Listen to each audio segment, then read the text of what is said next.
Russell slowly worked through the dump, scattering trash around with a stick. His practiced gaze immediately identified treasures amidst the clutter. Russell could even estimate the value of these treasures. A metallic pipe, hollow but heavy. A beam of unknown origin. If he bundled all these findings and took them to the scrap metal collection point, he could make a decent profit. Russell was pleased with his discoveries. Luck was on his side that day as he dragged each find one by one towards his car. It was the end of July. Russell paused, surveying the dump.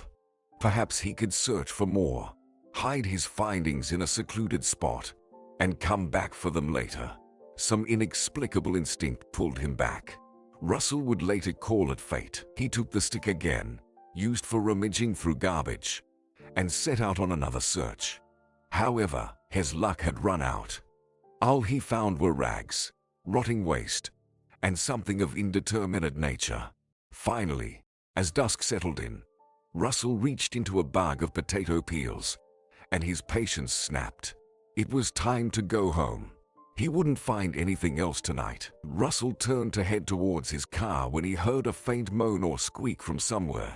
He turned his head in surprise but saw no one. A rat, perhaps. Russell took a step to the side and listened. Nothing. No movement. Something white appeared from under a piece of plywood. Russell looked closer and nervously swallowed. A hand. A real woman's hand, with a ring on the finger.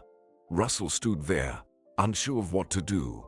His mind told him to run as fast as he could. I didn't see anything, Russell told himself. It's just my imagination. A visual trick, the moan repeated. Russell wanted to lift the plywood but hesitated. Unlearned rules flashed through his mind. Don't leave fingerprints in suspicious places. Don't get involved in unclear situations. Live quietly and peacefully. Stay under the radar like an ancient old man. If he lifted the plywood now, he would break all the rules, with no turning back. He needed to call the police. But Russell was reluctant to involve himself with them. With my background, he thought, I'll be accused of murder. But wait, what murder? The girl under the plywood was still alive. Russell lifted the plywood carefully and moved it aside. Then, he stared in amazement at his discovery. A woman in her mid-30s, with disheveled light hair, dressed elegantly for such a place. In a long burgundy evening gown, no shoes on her feet. Russell couldn't take his eyes off her face. Alexa, he whispered in astonishment. The woman didn't reply. She was unconscious. Russell looked at her, thinking it was all an optical illusion, then shook her shoulders. Alexa, wake up. What's wrong with you? She groaned again, and Russell released her shoulders, recoiling. Only now, getting closer, he noticed dried blood on her head. It seemed she was severely injured. Alexa opened her eyes slightly and looked at him. There was emptiness in her eyes. It seemed she didn't understand what was happening. Russell waited, afraid of what she might say, whether she recognized him or not. A second before Russell decided to take Alexa to the hospital and leave her there. She whispered, "Don't leave me." "What's the rush?" grumbled Hugh when his friend, pulling him out of bed, drove him home. "I just finished my shift.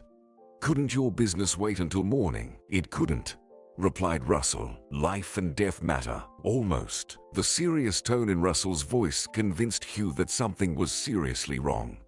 Sleepiness left him. "Is it something with Sue?" he asked. "Did you two have a fight? Did you neighbors flood?" "I don't know. I don't have any other options. I need a doctor," Russell replied, looking at the road. "A doctor? What's that got to do with me?" "You should have gone to the hospital." "I did." "You work at the hospital," Hugh snorted. "You know what I mean." Russell remained silent on the way home. One thought dominated his mind. Just to make it in time. Without turning off the engine, he jumped out of the car and rushed to the porch. "Why are you sitting there? Come here," he shouted. Hugh followed. "You dragged me into this story. I would be fast asleep by now." Crossing the threshold, Hugh stopped grumbling. He was speechless. "Help!" Russell yelled. "Why are you standing there? Come on." Hugh approached, not taking his eyes off the woman lying on the couch. A blonde in a beautiful, albeit dirty, dress, surrounded by old faded wallpaper on the walls, old furniture, and dirty dishes on the table. In such an environment, the blonde looked ridiculous and out of place. "Who is she?" Hugh asked, and noticed blood on the woman's head. "What did you do to her?" "Why would I? There's no one else here." "So, you think I almost killed her? You're a true friend." Russell anxiously grabbed the woman's wrist and breathed a sigh of relief. "She has a pulse." It was too early to relax. The blonde woman was breathing strangely, as if she had a cold, and her forehead was warm. "Do something already," Russell shouted. "Why do you think I called you?" "The best I can do is call an ambulance." "Should I?" "No need." "Why?" Hugh was surprised. "Isn't that the most logical thing in our case? They can help her. If it wasn't you who hit her, why not do what's best for everyone?" "Alexa asked not to leave her," explained Russell. "Alexa? The one?" Hugh was astonished. "Wait, so she talked to you?" "That's all she said." "Help her already. Don't waste time." Hugh leaned over the woman and examined her wound. "We need an X-ray, a neurologist, a surgeon." Hugh sighed and said, "All right. Do you have a first aid kit at least?" "There was something," nodded Russell. Hugh treated the wound and bandaged it. Alexa occasionally moaned but didn't regain consciousness. "What if she has a concussion or something worse?" Hugh asked. "How can you even listen to what a person in this condition is asking for?" "We should have called an ambulance, and that's it." "But do you think she'll survive?" Russell asked. "I hope so. At least because if she dies, you'll have problems." Russell took Alexa's hand. His fiancée, Sue, used some creams, but her hands were not like this. "Where did you find her?" Hugh asked. "You won't believe it. In the dump." "That's hard to believe. Was she already in this condition?" "Yes. I brought her here immediately. Threw away all the metal. I don't know what happened. Alexa has always been so kind. How could this happen to her?" "Kind?" Hugh smirked. "I recall your stories and can't agree with that." "All right. Maybe she wasn't always an angel, but she certainly didn't deserve this." The men were silent for a while, looking at her. And then Russell spoke. "Thank you. You can go home now. We don't need anything else." "You may not need it, but she might," replied Hugh. "I'll probably take a nap on your bed. And you keep watch. Wake me up around 3, and I'll take over." It would have been better if you had called the doctors. Russell didn't say anything. He kept his eyes on Alexa's face, wondering how fate had orchestrated their meeting, and most importantly, why. The night seemed like an eternity to Russell. In the light of the table lamp, he stared at Alexa. Her face seemed horribly pale. Russell listened to her breathing, occasionally checking her pulse, and they told him that things were bad. But Russell didn't know how to help Alexa. Maybe Hugh was right, and they should call the doctors. But Alexa asked not to leave her. Although, did she understand there on the dump whom she was addressing? At 3 o'clock, as promised, Hugh took over the watch. "Go to sleep," he said. "It's my turn to keep watch." "I'll sit for a while," Russell replied. "Don't interfere. Your tongue is already getting tied. Go get some sleep. And no arguments." "As if I've never done a night shift before," Russell said. Hugh sat on a chair, gazing thoughtfully at Alexa, and said, "What's wrong with you, huh? Why are there always only problems with you?" The sun flooded the room, making every object in it shine and beautiful. But for Alexa, looking at this radiance only intensified the pain in her head. She squinted, but it wasn't enough. A sunbeam fell directly on Alexa's face. She wanted to close her eyes with her palm, but performing this action proved impossible. Alexa tried to move her hand, but it helplessly fell off the bed. The sound of breaking glass echoed. "Russell!" She woke up. A stranger man shouted. From somewhere in the distance, footsteps were heard. Now Alexa wanted not only to close her eyes, but also to cover her ears. The noise was splitting her head. Please, be quieter, she wished she could say, but instead, an unintelligible whisper escaped her lips. Alexa. A man grabbed her hand and squeezed it so hard it hurt. Did you say something? His voice seemed familiar to Alexa. But where from? Among her friends and relatives, there was definitely no one like that. Yet, Alexa could swear that she had heard him not for the first time. Let her go, grumbled a second voice, then addressed her. Alexa, can you speak? How do you feel? How did she feel? Awful. The sensation Alexa experienced could be compared to the worst flu after intense workouts at the gym. Everything hurt. Muscles, head, abdomen, bad. She whispered. How's your head? The man continued to ask. Can you look at us? Turn off the light, Alexa requested. For a few seconds, the men remained silent, as if contemplating her request. And then footsteps were heard again. Judging by the sound, someone abruptly pulled the curtains. Alexa opened her eyes. Two faces loomed over her, looking at her as if she were some curiosity. The first man was definitely unfamiliar to her. Alexa wouldn't forget him because an ugly scar crossed his right cheek. However, his dark eyes looked kind, so there was no need to fear him. But the second one made Alexa want to scream with just his gaze. Not because the man was waving a knife or anything like that. It was just that Alexa realized why his voice seemed familiar. Not only the voice, but also those blue eyes and the nose with a little bump. And the way he bites his lip in moments of excitement. Like now, Russell, Alexa whispered, not believing her eyes. He nodded awkwardly. Hello. How are you feeling? Where am I? Where did you come from? Alexa tried to sit up, but it was impossible. She had absolutely no strength. What happened to me? Alexa asked her main question. I don't know. Russell replied. Honestly, I don't know. I found you like this. Like what? Well, with a head wound. A wound. Alexa could barely recall events from the previous day, but her head was indeed throbbing. It seemed like she was at a party. And then, the further events disappeared into a haze. I don't remember anything, she complained. Nothing at all? The second man asked anxiously.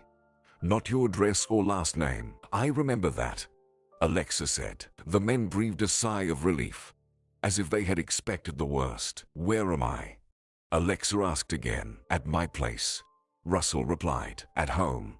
So, on Tampa Street. Look, she even remembers that, the second man said in surprise. Seems like your case isn't hopeless. Russell hesitated for a moment, then spoke. No, not on Tampa Street.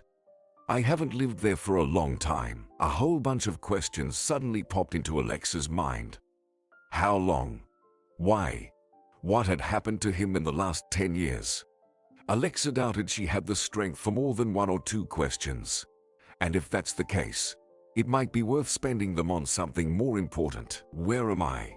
She repeated. In the suburbs, the second man said. In the suburbs. It sounded so vague.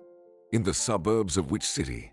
Alexa wouldn't be too surprised if they told her she had been taken to the other end of the country. Watch my fingers, the man with the scar said, bringing his index finger to her nose. Alexa understood that this was a routine medical procedure, and still felt ridiculously foolish moving her eyes left and right. Are you a doctor? She asked when the man finished, and froze with a serious look. The stranger ignored this question. Russell asked anxiously. Well, reflexes seem to be intact. Or should I check again? The answer wasn't too encouraging. It seemed like there was no professionalism here. Alexa's interlocutors spoke to her in hushed tones, as if conversing in a secret language. She already realized that she wouldn't get an exact answer to which street, or at least which town she was in. But at least she could understand that she wasn't in a hospital. The surroundings indicated the poverty of her host. No hospital sterility. An untidy table cluttered with dirty dishes and cups. a colorful curtain on the window. "Do you live here?" Alexa asked. "Yeah." Russell nodded, and again, that embarrassed look. How Alexa missed it. "I like it. It's beautiful," she said, flattering him, not wanting to be rude at all. "A high society girl." The doctor snorted. "You'd honestly say you've never seen such a dump." Alexa felt like she was blushing. However, it was hard to say for sure. Her whole body burned as if it were being slowly heated on a low fire.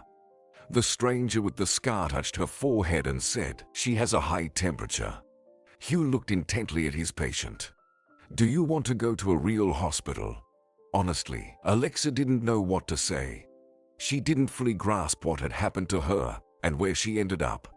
But the thought of leaving her only acquaintance and going to a clinic with indifferent doctors shook her. "I probably don't want to," she said. "Probably. A typical female answer," sighed the scar-faced man.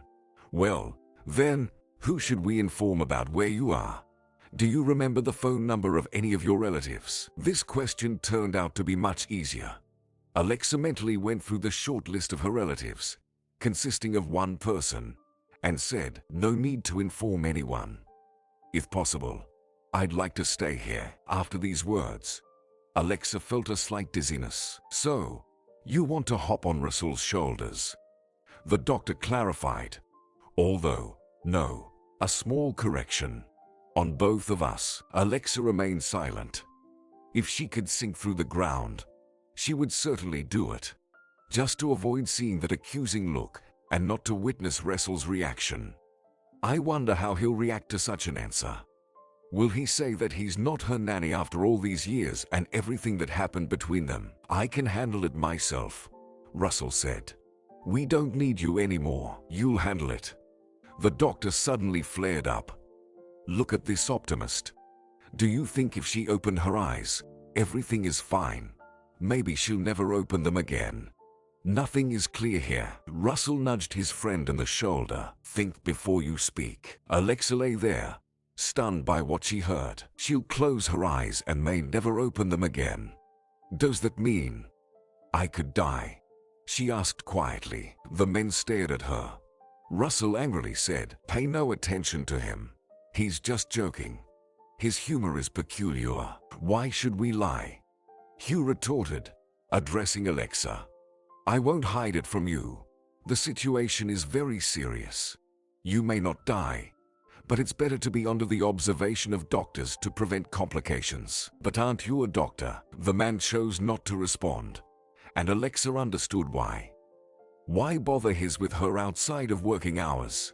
He could dedicate his time to his own affairs and family. "I'll pay you." She made one last attempt to persuade him. "I'll pay you whatever you say when I get home." "So, you refuse to leave?" sighed the man. "Well, okay then. My name is Hugh. I can't say I'm glad to meet you. Sorry." She nodded in response. "I'm Alexa. Pleased to meet you." A similar dialogue had already occurred in her life many years ago when Alexa was a child. She was around 9 or 10 years old, and the housemaid Meredith introduced her to a stern woman of indeterminate age with glasses and small curls on her head. "Meet Alexa. This is your governess, Mrs. Jones." "Hello," Alexa said politely. The woman looked at her with an assessing gaze and nodded. In that moment, Alexa realized that Mrs. Jones had a character as solid as a rock. "And where's Dad?" Alexa asked the housemaid. "Mr. Helson left for work early in the morning," Meredith said, inexplicably adjusting the bow on the girl's braid. It seemed she felt as uncomfortable as Alexa. An awkward silence filled the room. Mrs. Jones broke it first. "Thank you," she said to the housemaid. "We'll get acquainted on our own from here. You can go." Alexa made a pleading face and with her eyes asked Meredith to stay. But she shrugged and went to the kitchen. The girl was left alone with the mysterious governess. "Where can we talk?" Mrs. Jones asked, looking around the room. Alexa didn't understand the question. Why couldn't they talk right here? Was she afraid that Meredith would eavesdrop on them? Alexa didn't want to let a stranger into her room. She feared that stern Mrs. Jones wouldn't approve of the scattered dolls everywhere. So, she pointed to the door and said, "We can go to the garden." "Well-bred girls don't point fingers." "What?" said Alexa. Instead of answering, Mrs. Jones slapped her on the hand and walked onto the street. Alexa wanted to get acquainted with the governess less and less. Alexa stepped out of the house, uncertain about what was allowed and what wasn't. She said to Mrs. Jones, "Let's go behind the house. There are swings and a bench there. It's nice." Alexa didn't want to lead Mrs. Jones to that place either, but it was better than showing her bedroom. They circled the house, and Mrs. Jones sat on the bench, folding her arms on her knees. Alexa sat on the swing and regretted it. What if the governess said that sitting on the swing in her presence was improper? Mrs.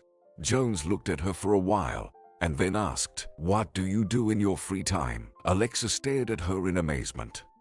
The girl expected questions about her grades, favorite subjects at school, serious matters that adults often inquire about. The question about free time caught her off guard. Should she talk about dolls? What if Mrs. Jones said it's for little kids? What about her interest in football? No, that's too boyish. "What are your hobbies?" Mrs. Jones said, apparently considering Alexa utterly foolish. The girl decided to say something completely innocuous, something no one could criticize. I love watching cartoons," she said. "I also go to the zoo or the movies with Dad or Meredith." To be honest, she had only been to the movies with her dad once. She heard the words "Mr. Jones is at work" more often than she actually saw him. So, he didn't have time for movies and other entertainments. But Mrs. Jones didn't need to know that either. The governess frowned, but she didn't comment on her answer. It seemed she was disappointed. "Okay, I understand you," Mrs. Jones said. "So, what are we going to do today? Where should we go?" "Go?" Alexa asked in surprise. "Don't governesses usually teach instead of going for a walk?" "Do you want to study?" "No, but it's very strange," Alexa said. "We will study, of course, but later," Mrs. Jones said. "Today, we'll just chat. Today is our introduction day." For the first time, Alexa saw a smile on her face. It seemed her new governess was a person, not a robot.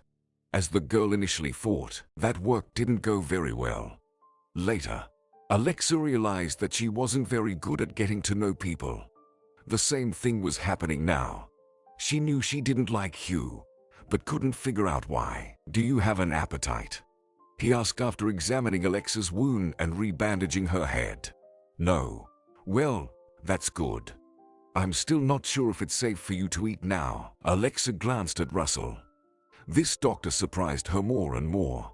She wanted answers, but her old acquaintance was thinking about something else at that moment. "We should change your clothes," he said uncertainly. "Change?"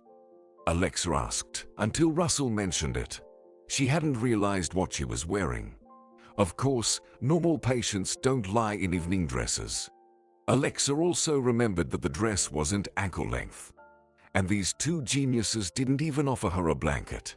She tried to scorch Russell with her eyes, but he didn't understand anything. "Why are you looking at me like that?" he asked. "She's thrilled with your offer," Hugh muttered.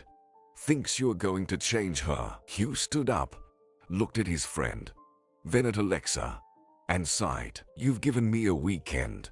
Nothing to say." He left the house, and Alexa ordered Russell, "Bring me a blanket immediately." He smiled. Right away. The blanket Russell brought turned out to be soft, very warm, and it even had a faint tobacco smell. "Do you smoke in bed?" Alexa asked. "Well, sometimes. Yes, that's dangerous. You could start a fire." "Doesn't your wife say anything about it?" Russell looked around and asked, "Where do you see a wife?" Indeed, there was no one else in the room, except for some photo hanging on the wall. It seemed to depict a couple. Russell sighed and added, "If this is a clever way to find out if I'm married, then no, I'm not married." "I don't care," Alexa said, pulling the blanket up to her chin. In reality, She felt relieved that Russell didn't have a wife, although she couldn't explain why. At first, Alexa pretended to be asleep, but then drowsiness overcame her for real. Russell continued to move around, rearranging things on the table, sighing, and clicking a lighter. Another habit from past years. Alexa had forgotten about it. "Don't you need to go to work?" she asked without opening her eyes. "I have the day off today. You said you found me." "Where exactly?" "At the dump," Russell replied. "Where?" Alexa opened her eyes. "At the dump." "But how did I end up there?" "I have no idea. You need to ask yourself." "Do you remember anything at all?" "I remember being at a party outside the city. We have a small house there. We were celebrating Mason's birthday. He's my husband," Russell said. "I know his name." "Go on." Knowing this was unexpected for Alexa, she herself had severed all ties with Russell, not keeping track of him on social media or asking acquaintances about him. It turns out Russell was more curious about her. Did it mean something to him? At some point, "I went outside to gather my thoughts, get some fresh air, and I went into the garden, and someone hit me on the head. It hurt a lot. I woke up here." "Gather your thoughts," Russell repeated. "What did you need to think about?" Alexa didn't have time to answer, and was glad about that. Their conversation was interrupted by the guests entering the room. One of them was Hugh, the strangest doctor she had ever met. The second was a woman of indefinite age and ample proportions in a colorful dress with a scarf on her head. "Hello," the woman said, scanning the room. "Good day," Alexa replied uncertainly. "Meet," said Hugh, "Mrs. Gooding, your caregiver." "Mrs. Gooding?" Russell asked again. "Has she ever worked as a caregiver?" "She's your neighbor." "Neighbor?" The woman chuckled. "Speak the truth. She sorts out rotten onions and potatoes in the store. And in the evenings, she washes the floors at the school, scraping off chewing gum." "I didn't mean that," Russell said. "It's just that you don't have medical education and..." The woman burst into laughter as if he had said something funny. She leaned over Alexa and extended her hand. "Nice to meet you. What's your name?" "Alexa." "Good name. I have a niece with the same name." Mrs. Gooding extended her large hand for a handshake, and when Alexa offered her hand in return, she gasped in dismay. "What's this on the girl?" "Savages. A dress." "I see, it's a dress, made of synthetics and sequins. She must be itching all over. The fabric is worthless." Alexa swallowed the insult aimed at her beloved dress from a fashionable store. Surprisingly, she felt a certain sympathy for this woman. It seemed that despite her outward rudeness, Mrs. Gooding genuinely cared for her. "Do you have any clothes? Pajamas or a nightgown?" the caregiver asked Alexa. "There's nothing here." "And you?" Mrs. Gooding looked at the men. "Strange question." Hugh smirked. "Russell, can you find something with lace? I can find a longer t-shirt. Or a shirt. Is that okay?" Mrs. Gooding nodded. "Bring it. But make sure it's cotton." Russell hurried to another room, and Mrs. Gooding told Alexa, "I won't let anyone harm you." When Russell returned, he showed them a pile of clothes. "Will this do?" Mrs. Gooding scrutinized everything, pulled out one t-shirt from the pile, and said, "This one looks clean. Take the rest." Russell obediently left. Mrs. Gooding looked at Hugh and asked, "What are you standing there for?" "I didn't get it. Do I need to take something to yourself? Are we supposed to change in front of you?" Now he understood. Hugh glanced at Alexa and headed for the door. "If anything, call for help." Mrs. Gooding helped Alexa change. Despite her stern voice, she handled the process delicately. When Alexa was dressed in Russell's old t-shirt and wrapped in a blanket again, Mrs. Gooding pointed to her head and asked, "Who did this to you?" "Not them." "No, not them. I haven't seen Russell for many years, and I just met Hugh. Better if you hadn't. Would have saved yourself some trouble." Alexa had a bunch of questions in her head that she wanted to ask before the men returned. She decided to start with what seemed the least threatening. What does Hugh do for a living? He works at the hospital. I understand he works at the hospital. Is he a neurologist? Surgeon? Mrs. Gooding stared at her as if Alexa had made an unsuccessful joke. A surgeon? You're close. What do you mean close? Alexa wondered. He works in the morgue. A pathologist. Examines the dead. Alexa looked at her for a moment, then burst into laughter. The laughter was more nervous than joyful. Where had she ended up? Understanding people had never been her strong suit from childhood. Even Mrs. Jones initially triggered dislike in her. The new governess was very demanding, finding fault with the girl over the slightest pretext. To earn approval or a smile from her required a great deal of effort. Once, lying in wait for her father, Alexa staged a scene. You don't love me, she declared, pouting in offense. Mr. Hilson looked at her in surprise. It was past midnight. The lights in the house were off, and his daughter, in a nightgown and one slipper, awaited him on the stairs. What are you doing here, Alexa? He asked.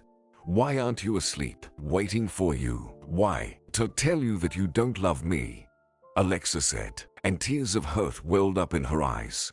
She felt that he didn't love her, that her father didn't listen to her, and was lost in his thoughts somewhere far away. I don't love you.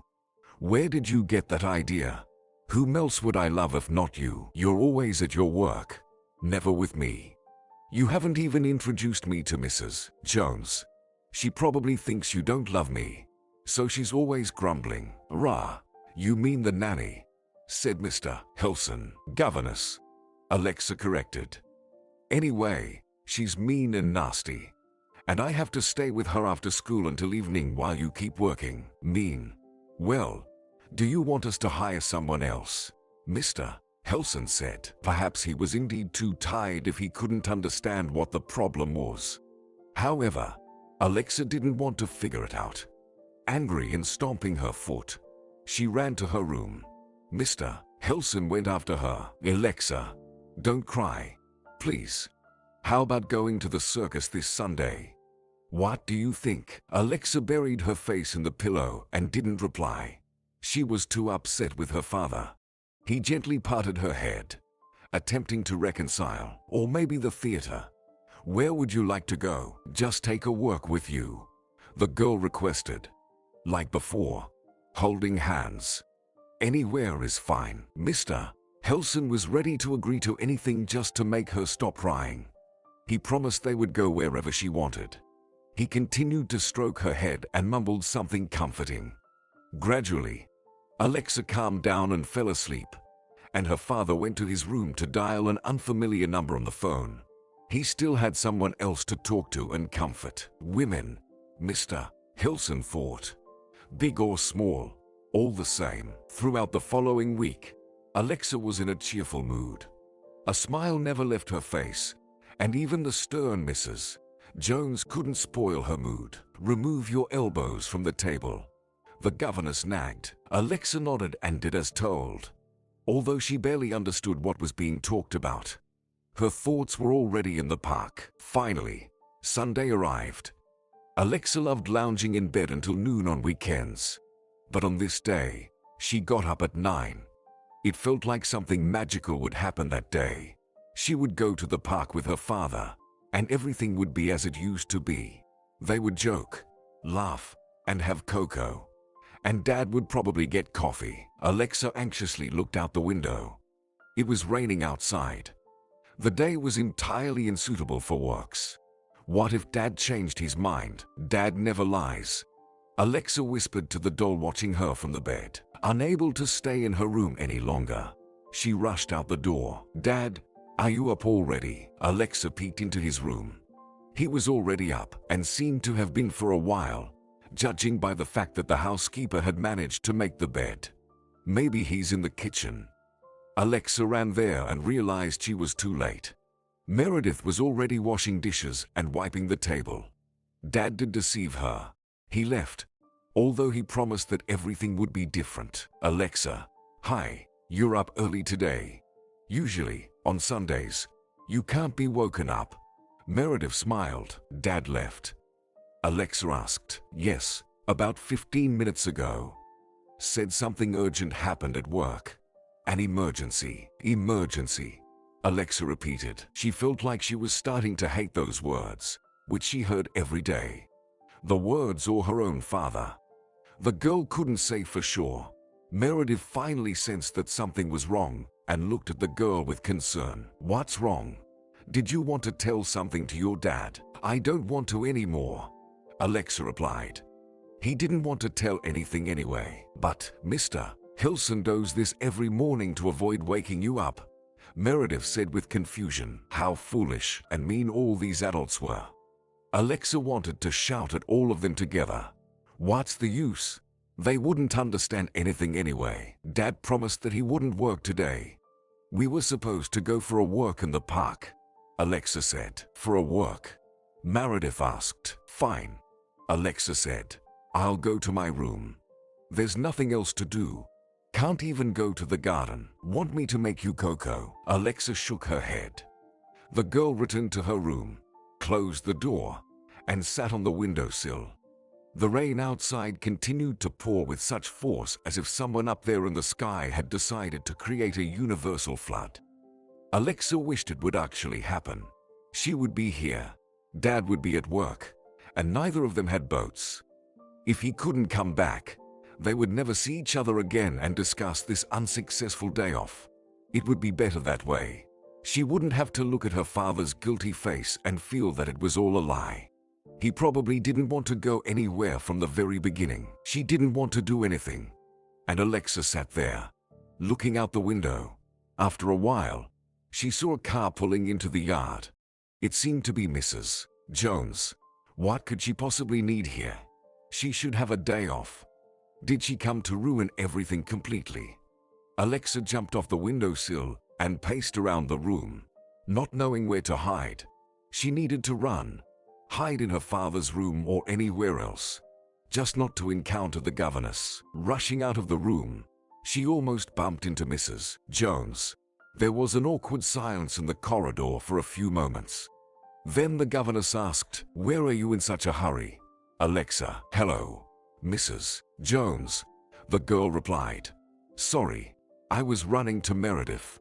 I wanted to tell her what exactly she wanted." Alexa couldn't come up with.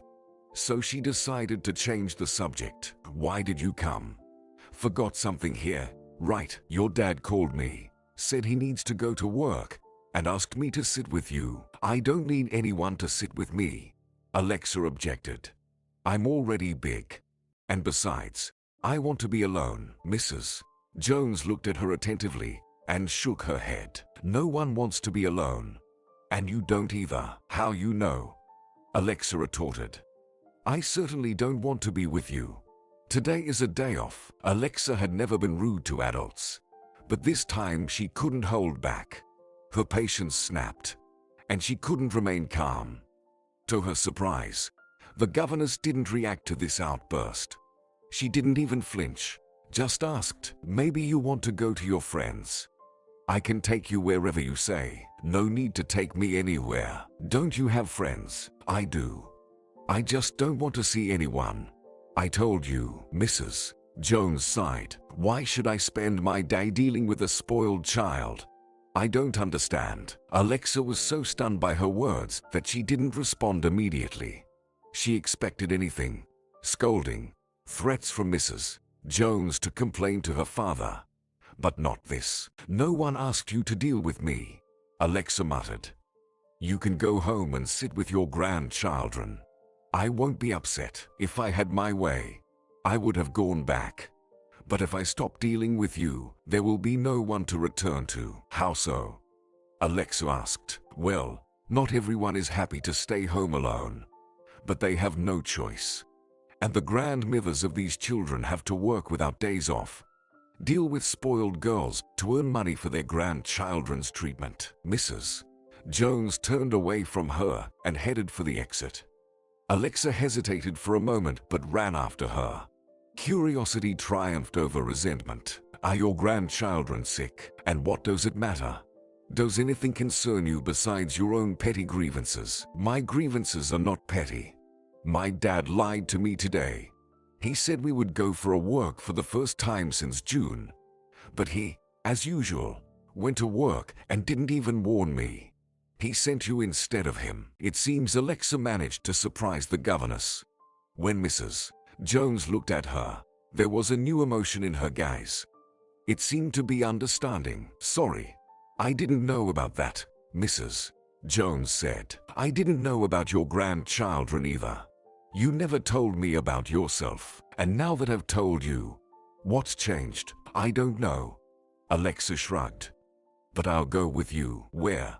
To your friends or to the park? To your grandchildren. Introduce me to them. It will be better for everyone. You'll be with your relatives. And I won't stay home. My grandchildren are not a toy. You know, the governess said. I know. Mrs. Jones looked at her for a while, then sighed. I hope I won't regret this. Okay, get ready and dress warmly. It's damp outside. Recalling that day, Alexa often wondered if Mrs. Jones regretted taking her in that day.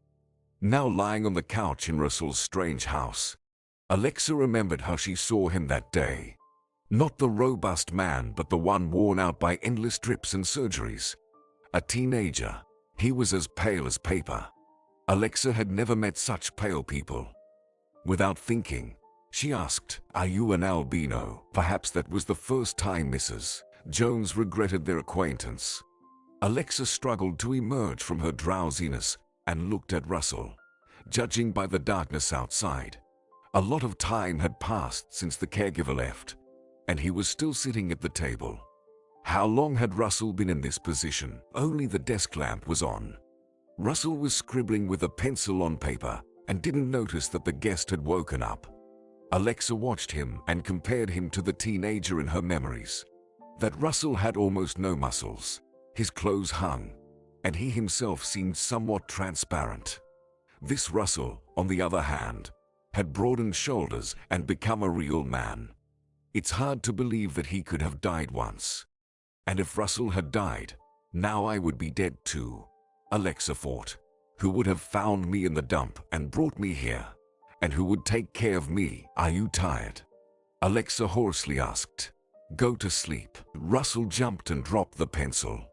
He looked at Alexa in surprise. I woke you up. How do you feel? Great. Like after a resort. Just missing a sunlounger and a heated pool. Sorry. I know my apartment is not super. It's okay. Alexa smiled. I was joking. Probably nowhere could be better for me right now than here. Besides, I chose this hospital room myself. Russell took a cup from the table and handed it to her. Do you want some water? That would be nice. Russell brought the cup to her mouth and helped her drink. Enough.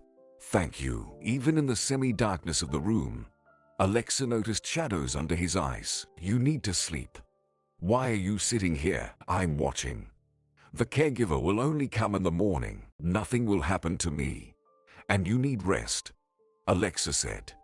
Don't you have to go to work or somewhere else? Actually, I do, Russell said.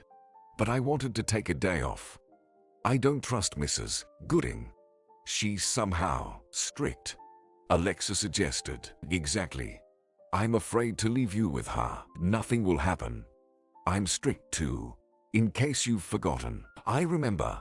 Russell smiled. Alexa suddenly felt self-conscious and thanked the darkness in the room, hoping Russell wouldn't notice the blush on her cheeks. Why was she behaving strangely, almost flirting with him? She hadn't intended to do anything like that. She just got caught up in memories. This was a conversation between two old friends. When we first met, I also thought your grandmother was intimidating, Alexa said. I couldn't understand how one could live with Mrs. Jones. But then I got used to it and even grew fond of her. People don't toughen up without a reason. You know that. Sometimes there's no other way to survive. The smile faded from Russell's face, and he nodded. I know. Better than anyone. Feeling like she was stepping on dangerous ground, Alexa still asked, Tell me a bit about yourself. There's nothing to tell. And it's not interesting. It is interesting, Alexa insisted. You can start with something simple. For example, tell me what you were doing at the dump. Russell looked at her as if questioning whether she was serious or joking. Are you really interested? Of course. You didn't just go there for no reason. Right, not for no reason. Russell sighed. I went there to find sleeping beauties with broken heads. Very funny. Alexa frowned. Okay, sorry. I was collecting metal there. Satisfied. Metal? Alexa asked. Why? To sell and get some money. Alexa felt embarrassed. She had portrayed herself as a rich fool. As if it wasn't already clear that Russell wasn't collecting junk for crafts or interior decoration. What's your job? She asked, trying to change the subject. I work in an auto repair shop. I fix all sorts of cars. Russell grumbled. So, he was offended after all. Alexa stayed silent, not knowing what to say. Finally, Russell spoke up. Now it's my turn to ask questions. Well, start with something simple, Alexa requested, giving a weak smile. Why don't you want to let your husband know where you are and what happened to you? Alexa hesitated for a moment, contemplating whether to answer seriously or turn it into a joke. Eventually, she responded, I think Mason hit me. The husband's name was hard for her to utter. The whole phrase was, too. Why did Russell have to bring it up?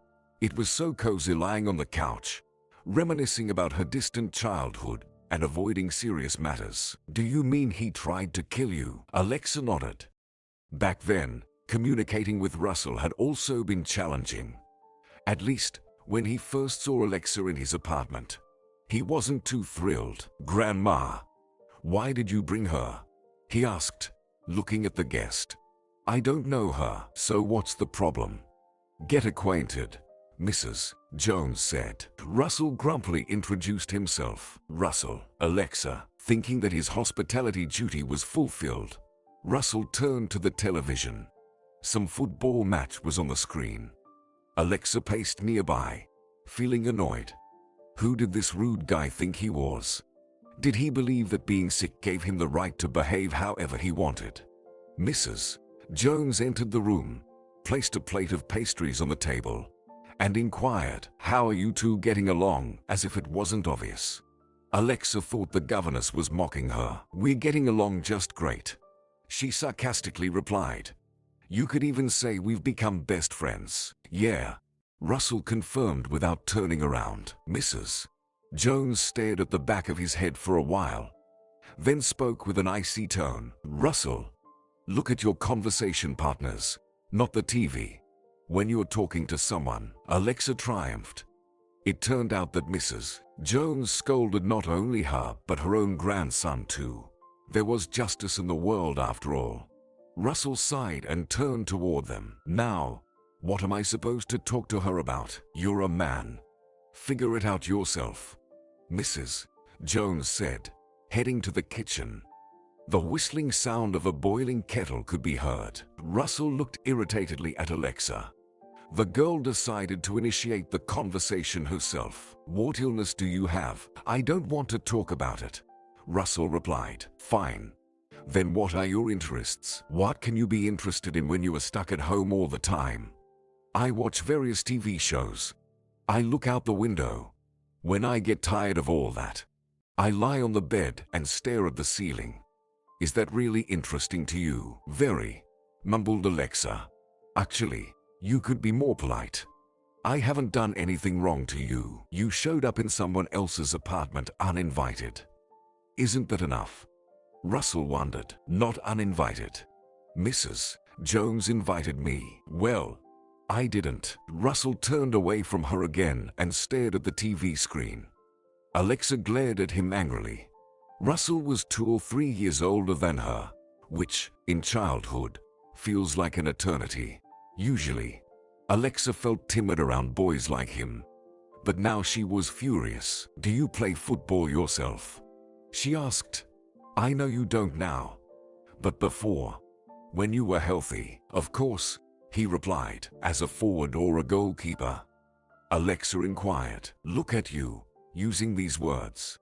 Russell exclaimed sarcastically. The screen displayed intense emotions as his attention was fixed on the match. Maybe you just sat on the bench, she teased. What do you even understand? Russell finally turned to look at her. Alexa thought she could enhance the effect and said, have you ever scored a goal? After such a comment, Russell should have shouted. However, he shook his head in surprise. And you were lecturing me about politeness? Button. Where do you even know all these words? Forward. Goal. Don't call me Button. The girl felt offended. How else should I call you when you are so tiny? Okay. Did you play football? Alexa nodded. Judging by Russell's expression, he thought he was being played. You're probably lying. Who would pick you with that height?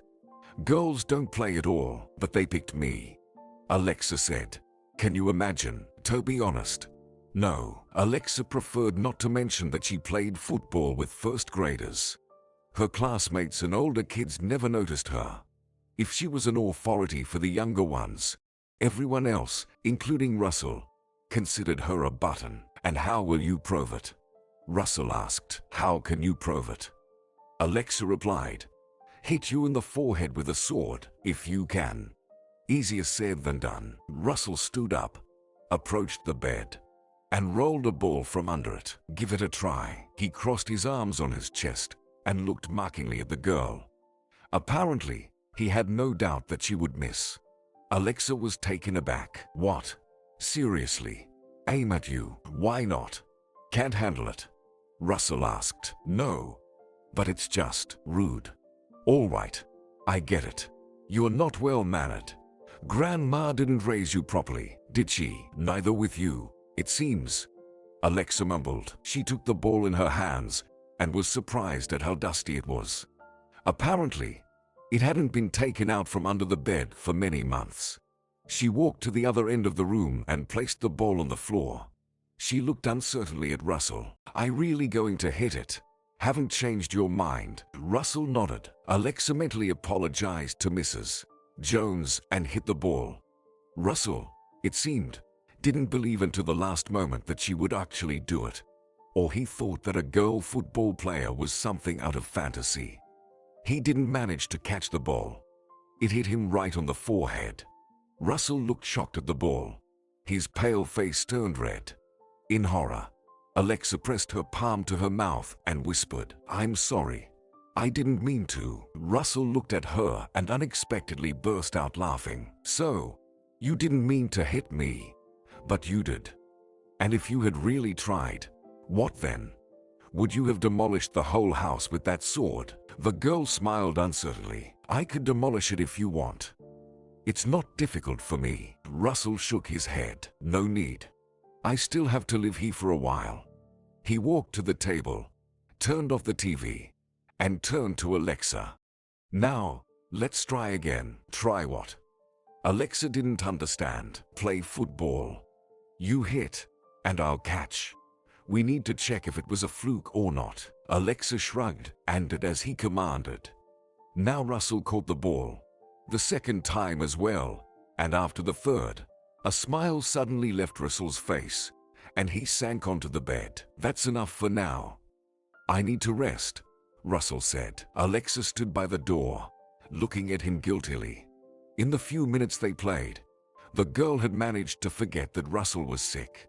He seemed perfectly normal, alive, and cheerful.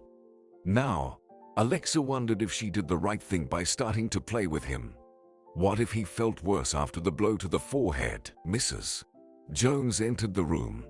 Alexa flinched, expecting the governess to scold them for playing. But she only said, "Tea is ready." "Russell, will you eat now or rest first?" "I'll rest," he said. "Well, then, Alexa and I will sit in the kitchen for a while. Come, Alexa, help me with something." The girl looked at Russell, left the room, and whispered to Mrs. Jones, "Forgive me." "For what?" "For starting this game. Russell got up because of me. He felt worse because of me." "Not worse," sighed the governess. "He just has very little strength. He'll rest a bit, and everything will be fine." "Really? Can he recover?" Mrs. Jones didn't answer this question. They sat in the kitchen for an hour or two, almost not talking and gazing out of the window. Russell fell asleep, and Alexa didn't see him anymore that evening, thinking she might never see him again. "Thank you for inviting me," the girl said when Mrs. Jones dropped her off at home. "Thank you too." "What for?" "For today."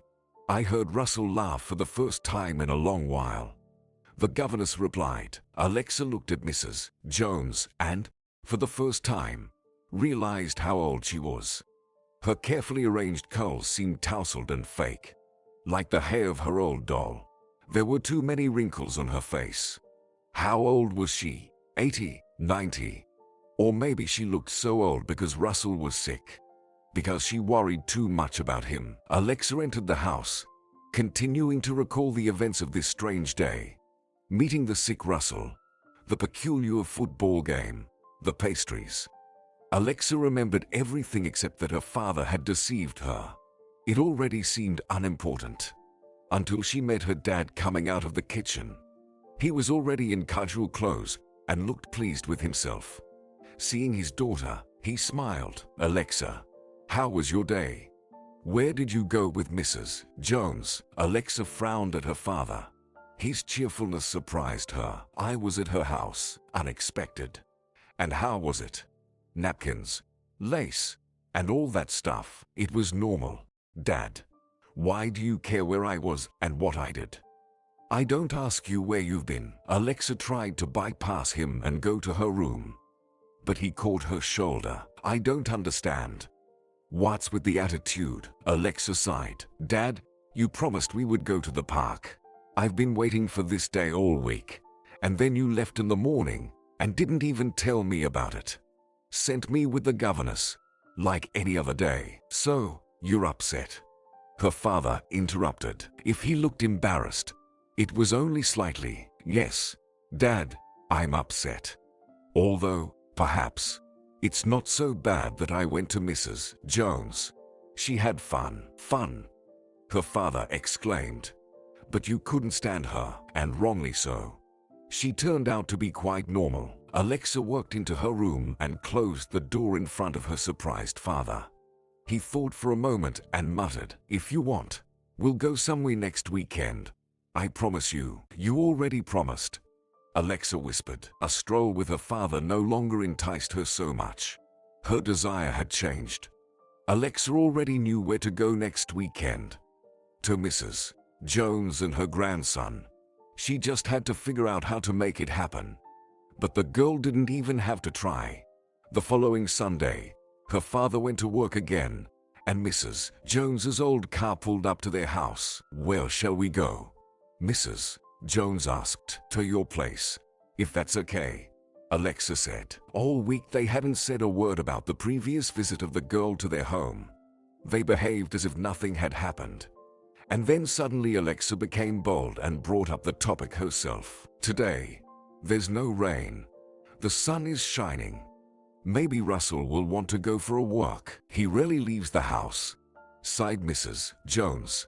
"He's not in the mood, and he doesn't have the strength for a long walk. But we can try.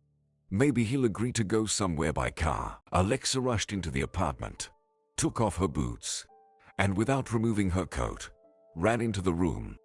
Russell was sitting in an armchair reading a book.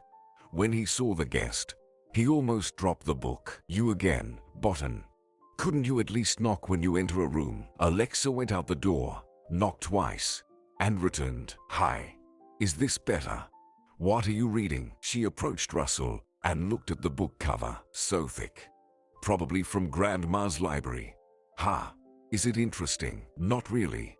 But it suits the mood." Russell tossed the book onto the bed and looked at Alexa. "Why did you come? To play football?" "I don't feel like it today. Sorry." Russell spoke quite amicably, and Alexa felt relieved. Although her friend was still pale, and it worried her. Friend. I wonder when she managed to assign Russell that title. "Then let's go for a walk," Alexa suggested. "Your grandma will take us wherever we want." "Where, for example?" Russell inquired. Alexa thought. "You don't want to play football," she said, So let's go to the riverside. We can feed the ducks or skip stones into the water. Who throws, father? Russell remained silent for a long time. Then he nodded. Let's go. Maybe I can beat you there. Alexa remembered this day for the rest of her life. The laughter, jokes, even Mrs. Jones laughed. They fed ducks, and despite his condition, Russell managed to throw a stone farther than her. Their work didn't last long. He quickly grew tired. Visiting them became a habit for the girl, but it happened less and less. Russell is not feeling very well today, Mrs. Jones would say on the phone. Will you drop by another time? All right, Alexa agreed. She had never seen Russell's parents and wondered why his grandmother dealt with him alone. She also feared that something might happen to Russell while Mrs. Jones was at work. What then? Alexa dared to talk about it with the governess. Mrs. Jones, where are Russell's mom and dad? She asked. Do they work every day like my dad? So they're never home. They left when Russell got sick. Left? Where to? Mrs. Jones didn't know if she should tell the girl the details. Alexa reassured her. I won't tell anyone. I promise. But everyone already knows. Sighed Mrs. Jones. His mom, my daughter, went to work when he got sick. She only comes to us on vacation or when Russell gets really bad. And Russell's dad just left. How so? Alexa wondered. He disappeared. Said it was hard for him to look at a sick child. That he couldn't help here. Packed his things and left. None of us has seen or heard from him since. Alexa was silent, struck by such a story. She often got angry with her father. He disappeared at work instead of spending time with her. But the girl knew that at any moment, she could call him and ask for help. Russell didn't have that option. Only his mother and grandmother helped him, and they were constantly working. He sat alone at home. Is that why you work without weekends? The girl whispered. To cure Russell. Mrs. Jones nodded and looked away. Alexa hugged her and said, everything will be fine. Russell will definitely get better. Mrs. Jones didn't reply. It seemed the girl's words didn't uplift her. One day, when her father turned 40, Alexa asked Mrs. Jones to take her to the office where her father worked. I want to surprise him, the girl said, at least once in his life. If Dad keeps running away from me, I have to catch him. Are you sure? Mrs. Jones asked. Maybe he'll feel uncomfortable. Or your father will be celebrating at work. He always does everything at work, Alexa said. But it's worth a try, right? We'll wait for him for an hour, and if he doesn't come out, we'll go home. The car set off on the road. Alexa feared that the wait would be long, but it turned out the opposite. As they approached the office, her father appeared on the porch. Dad is early today, Alexa exclaimed. Does he really want to celebrate his birthday with me? She reached for the door to get out of the car, but Mrs. Jones stopped her. It seemed the governess understood everything before Alexa did. He reached out and took the arm of a blonde woman in a luxurious coat. Alexa didn't hear what her father was saying to the stranger, but it seemed to be something joyful because they were both laughing. In complete shock, she watched her dad walk away arm in arm with the stranger. Then she crumpled the drawing she had prepared as a gift for her father. Sorry, said Mrs. Jones. For what? Alexa asked. I shouldn't have brought you here. You shouldn't have seen this, Mrs. Jones. I'm not a little girl anymore, and I know that men can date someone. I just didn't think it would happen with my dad. Alexa was surprised by how calm her voice sounded. In reality, the girl wanted to scream and throw things. Her father not only deceived her, but he was also cheating. Even though Alexa's mother had died many years ago, she felt offended. He lied to her. Why? He could have told everything instead of leaving every day, citing work. However, Alexa wasn't sure she wanted her father to remarry and bring this blonde woman home. Let him date her somewhere far away.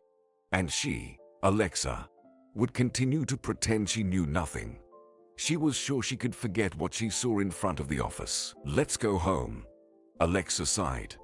It seems like the celebration is cancelled. Alexa thought that the betrayal she experienced in childhood would give her immunity, make her immune to something similar in the future. However, it didn't happen. When telling Russell about being hit on the head by her husband, Alexa guessed what conversation would follow. It started with Russell's question, "Why do you think it was your husband trying to kill you? Did he have a reason for that?" "No," Alexa whispered. "Did you have a fight?" "Also not true. We lived quietly and peacefully. We seemed perfect from the outside." "I don't understand. You lived happily with this Mason, like angels, and he wanted to get rid of you. Is he crazy?" Alexa noted how Russell pronounced her husband's name with some disgust. For some reason, it pleased her. "I didn't say we lived happily," she retorted. "I just said that's how it seemed to everyone from the outside. And in reality, Mason had a lover. I found out about it completely by accident." Alexa closed her eyes, recalling the emotions that overwhelmed her at that moment. Shock, disbelief, anger. She felt them then and now. Believing that betrayal had occurred again was very difficult. Then Alexa remembered who she was talking to. She looked at him, afraid to see mockery on Russell's face, but he seemed thoughtful. "Are you sure?" he asked. "Or did it just seem that way, as it sometimes happens?" Alexa understood what he was hinting at and flared up. "It didn't just seem that way. I found messages on his phone from that girl. She clearly and in detail described what she wanted to do with my husband." "Sorry," Russell said. "Still, having a mistress is not a reason to get rid of a wife, is it?" "I don't know. Lately, Mason and I lived like complete strangers, hardly communicating, scandals erupting out of nowhere. I thought if not Mason, then no one else. For money," Russell said, "and for the sake of getting freedom." Russell was silent for a moment, and then said, "By the way, I still haven't returned the money to you." "Well, the ones you gave me back then." Alexa shook her head. "You don't owe me anything. It's all in the past. Some things and situations of the past never go away," Russell said. Alexa remained silent. He sighed and said, "Maybe you're right. Let's go to sleep. We are both tired. You need to rest to recover. Do you want something? Sweet tea or—" "No," Alexa said. "Good night." "You too. Sweet dreams." Russell turned off the lamp and left, and Alexa felt tears streaming down her cheeks. Sweet dreams. Who and when was the last time someone wished her something like that? She couldn't remember. Her childhood visits to Russell became less frequent until they stopped altogether. For Alexa, it was a shock. "Mrs. Jones won't come today," the housekeeper told the girl on a Sunday morning when she was waiting for the governess as usual. "Why? What happened?" "I'm not sure. It seems her grandson is not feeling well." Alexa froze. "Russell, what happened to him? And why didn't Mrs. Jones call? Did the governess forget about her, just like her father did?" "No, Mrs. Jones is not like that. Probably, she just doesn't have time for it. And that means something really terrible has happened." Alexa waited for 2 hours and called the governess herself. Mrs. Jones didn't answer the phone, so Alexa left a message on the voicemail. "Mrs. Jones, please call me as soon as you can. It's very important." Mrs. Jones called back about 20 minutes later. Her voice sounded very tired. "Hello, Alexa. What did you want?" "To find out what happened to Russell." "Where is he now?" "Russell is in the hospital," Mrs. Jones said. "He felt unwell this morning." "What's wrong with him?" "I can't explain it properly. I'm not a doctor," Mrs. Jones sighed. "I'll just say that his illness has worsened significantly." "Could he die?" Alexa asked. Over the weeks spent with Russell, she had become so accustomed to him that life without her friend seemed impossible. "Not now, but without proper treatment, I'm afraid yes." "What about money? Can it help? You work so hard to help Russell. So it's about money, right?" Mrs. Jones sighed. "Alexa, dear, Money and health are not the same. Yes, if we had enough money, we could send Russell abroad. There is one treatment, still experimental. But Alexa didn't bother to listen. She hung up. Then, she dialed her father's number. He didn't answer for a very long time. Alexa frowned, imagining her father somewhere with his blonde. Finally, he picked up. Alexa, something happened. He asked, Dad, what time will you come today? Alexa asked, Why? I need you to come earlier. The girl replied, even at such a young age. She understood that discussing Russell would be better in person, not over the phone, and can't wait until tomorrow.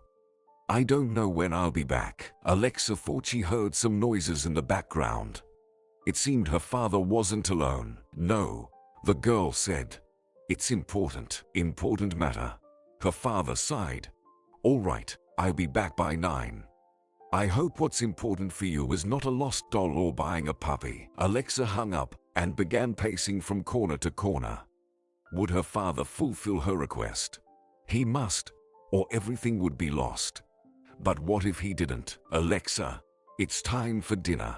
Meredith called from downstairs. The girl looked at the clock. Dinner means it's already 7.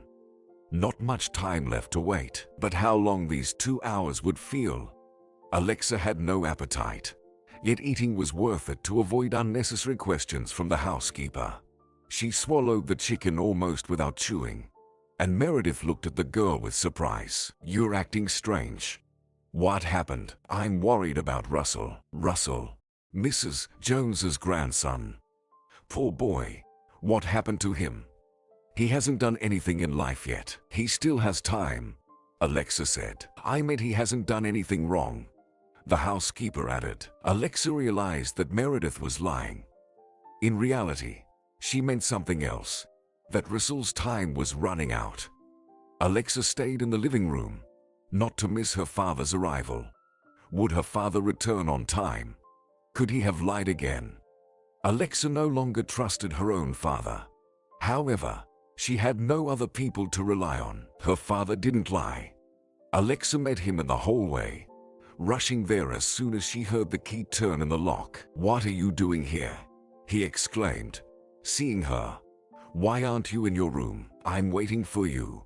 I told you it was urgent, Alexa said. So, it really is serious, he replied. I hope the problem is still about a lost doll, not something else. No, Dad, it's not about the doll. He sighed and headed to the living room. The girl feared what this conversation might lead to, but she couldn't back down. He sat on the sofa.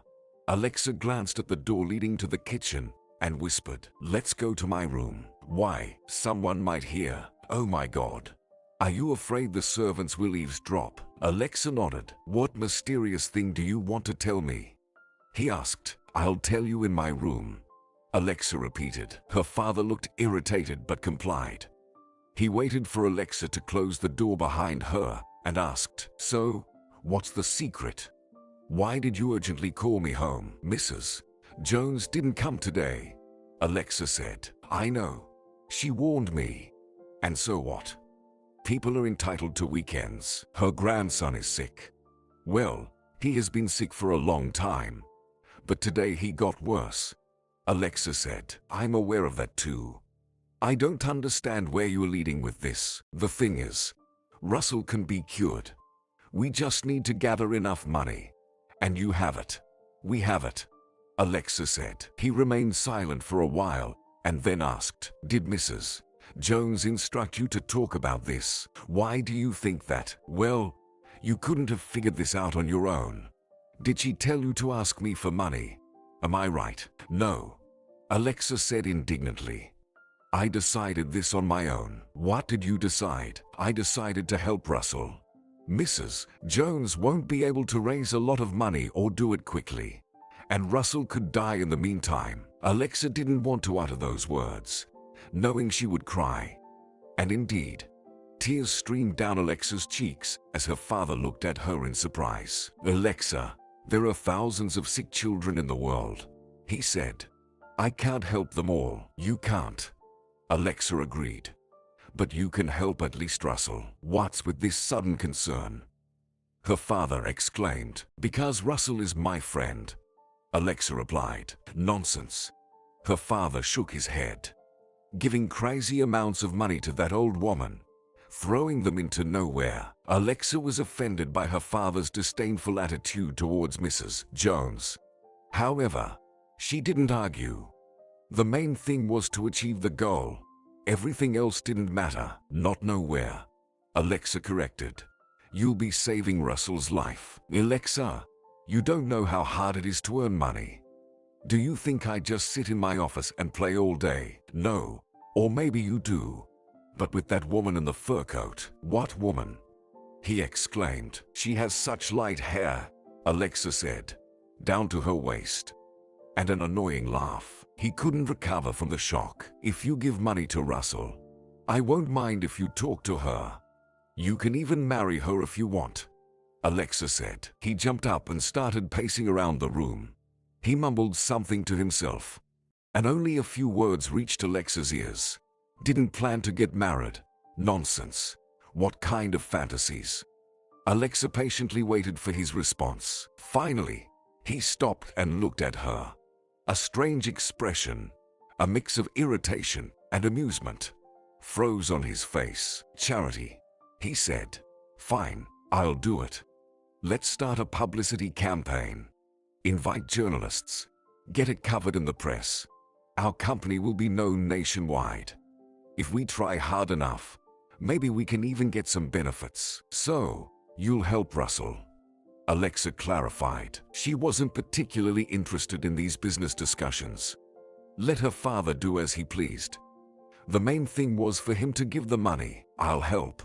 Your wish is my command. But drop all this nonsense about the woman. Understand? I don't want to hear about her again. Alexa gestured as if locking her lips. Her father snorted and left the room, saying as a parting remark, I'll call Mrs. Jones tomorrow.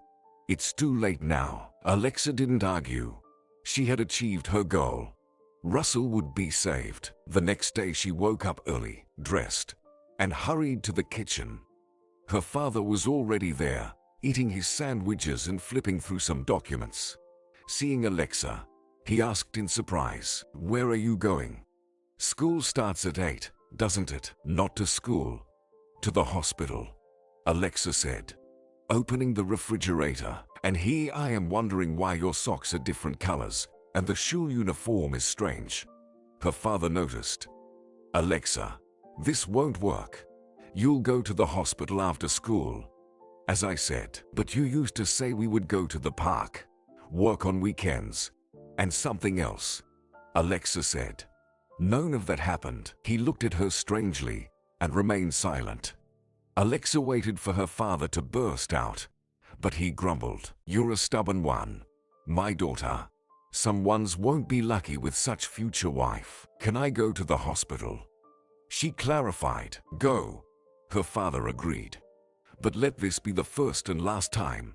Understand? Alexa kissed him on the cheek, stuffed a sandwich into his mouth, and rushed out of the kitchen. Thanks, Daddy. Alexa met Mrs. Jones at the hospital entrance.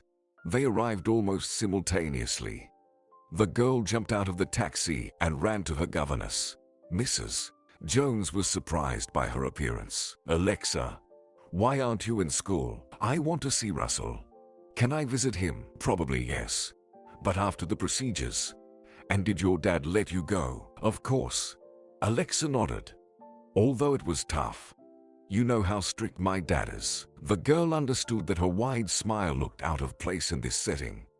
But she couldn't help it. She had no intention of telling Mrs. Jones about everything before her father. Let it be a surprise for her. They climbed to the second floor. Alexa's joy subsided a bit. Hospital walls always pressed on her. With a certain feeling, the girl understood that people come here not to measure height or weight. Alexa stopped smiling and grabbed Mrs. Jones's hand. Is Russell really here?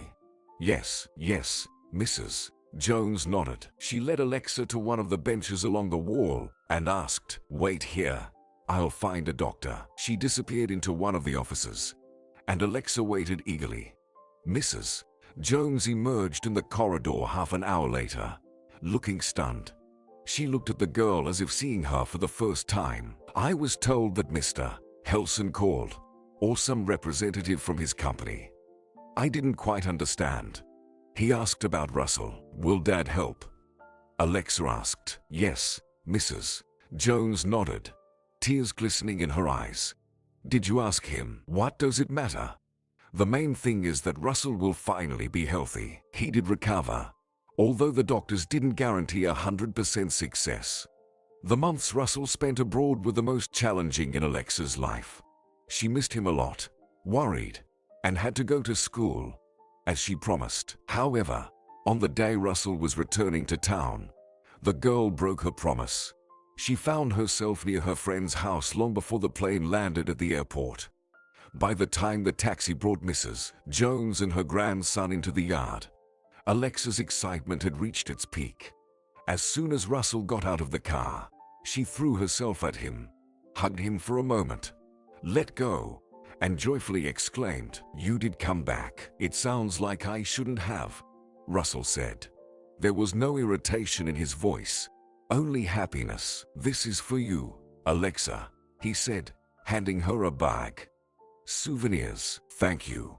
The girl nodded. She barely glanced at what was inside. All her attention was consumed by Russell. "Well, I see blush on your cheeks for the first time. It's so unusual. Hope you don't think I put on makeup." "No, of course not. But I won't be able to call you an albino anymore." "Try it. You'll forever be a button. I'll never call you by your name. Remember that, even after 100 years. Alexa listened to his grumbling and then laughed. In her heart, joy still bubbled, but now it was even greater. Russell said he would be there for 100 years. Perhaps she really wanted that. Later, recalling this moment, Alexa thought that it was then she fell in love. However, the 100 measured years with Russell did not pass as smoothly as she had hoped. The reason for that was his return to normal life. He returned to school, and Alexa immersed herself in her studies. Both of them gained new friends and acquaintances, and they saw each other less often. Although Alexa tried to visit Russell after classes at school, she became friends with Jasmine. Jasmine joined their class in high school when Alexa was 16, and she immediately disliked by most classmates for some unknown reason. Alexa felt sorry for her, unable to tolerate such treatment. Seizing the moment when everyone was getting ready to go home, Alexa approached Jasmine and asked, "Are you in a hurry?" Jasmine looked at her cautiously. "No, I'm going home," Jasmine said. "Do your parents wait for you right now?" "I don't know." "Why does it matter? Maybe you'd like to come to my place." "Why?" "I noticed that you have the lead singer of Nirvana on many of your notebooks. We can have cookies and listen to music." Alexa knew that Jasmine's family was not very wealthy. Her mother worked as a saleswoman, and there was no father. How would she react to this invitation? Perhaps, seeing Alexa's house, she would think that she was arrogant and proud of her father's money. But that wasn't true. Alexa had two qualities that were unpleasant to herself. She overthought trivial matters and sympathized with everyone who had suffered from fate. It happened with Russell, and it was the same now. "Why do you need this?" "Just inviting you as a friend." Alexa understood that it sounded silly, but she couldn't find another reason. "Okay. If you don't want to go, you don't have to." Alexa sighed and was about to leave when Jasmine grabbed her hand. "No, I want to." "How are we going to get there?" "I heard you live in the suburbs. Does a bus go there?" "It does, but we won't take it. A car with a driver will pick me up," Alexa said, experiencing a new wave of embarrassment. Mrs. Jones hadn't visited her for 2 years. Health problems had arisen, and it became challenging for her to work. Alexa managed without a governess. The cheerful driver Spencer, a man of pre-retirement age with the character of a child, took her place. "Look, today I have not one princess but two," he greeted the girls. "Where shall we go? Home or for some fun?" "Home for fun." Alexa said. Will you later take Jasmine back to the city? No problem. He nodded. Jasmine sat with a bewildered look, running her hand over the leather seats. Most likely, it was her first time in such a car.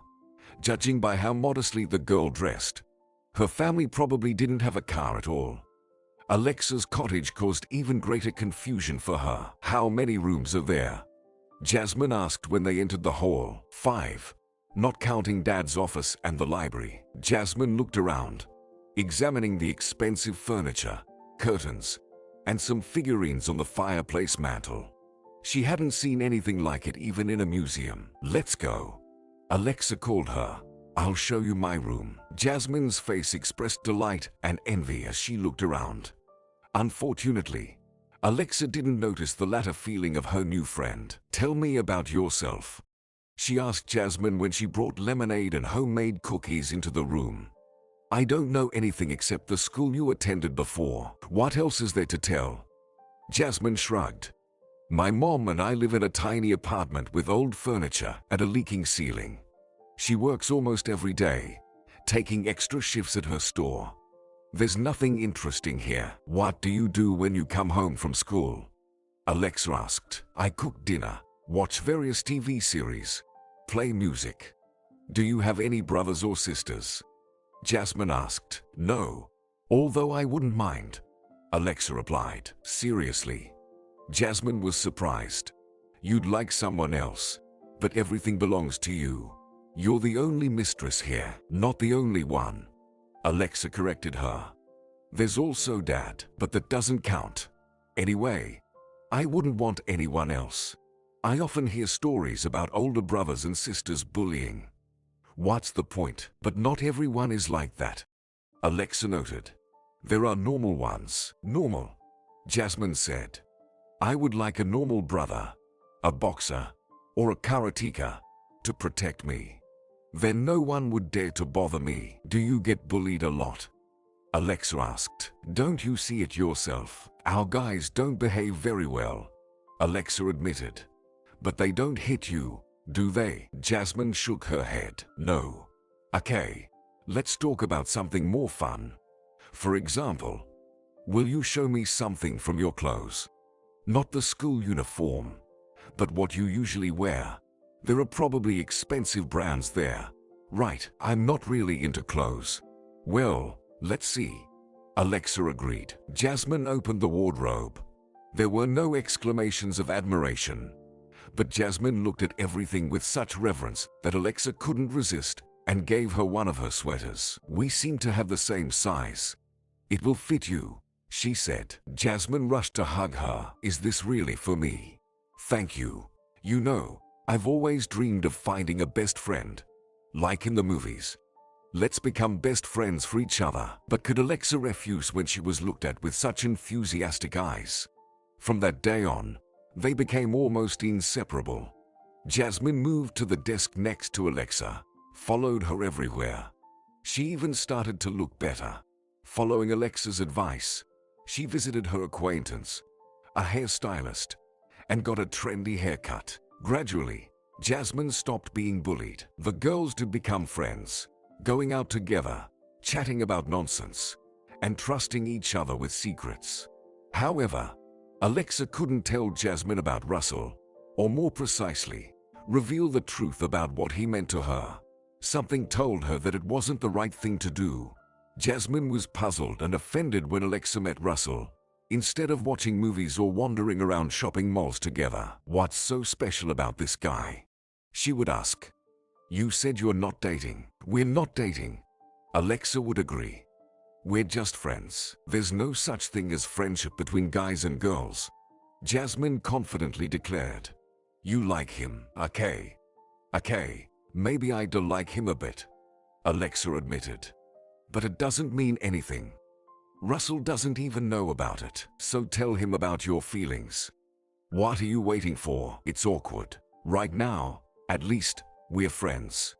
What if Russell stops talking to me altogether after this, or someone else takes him away while you are dragging your feet?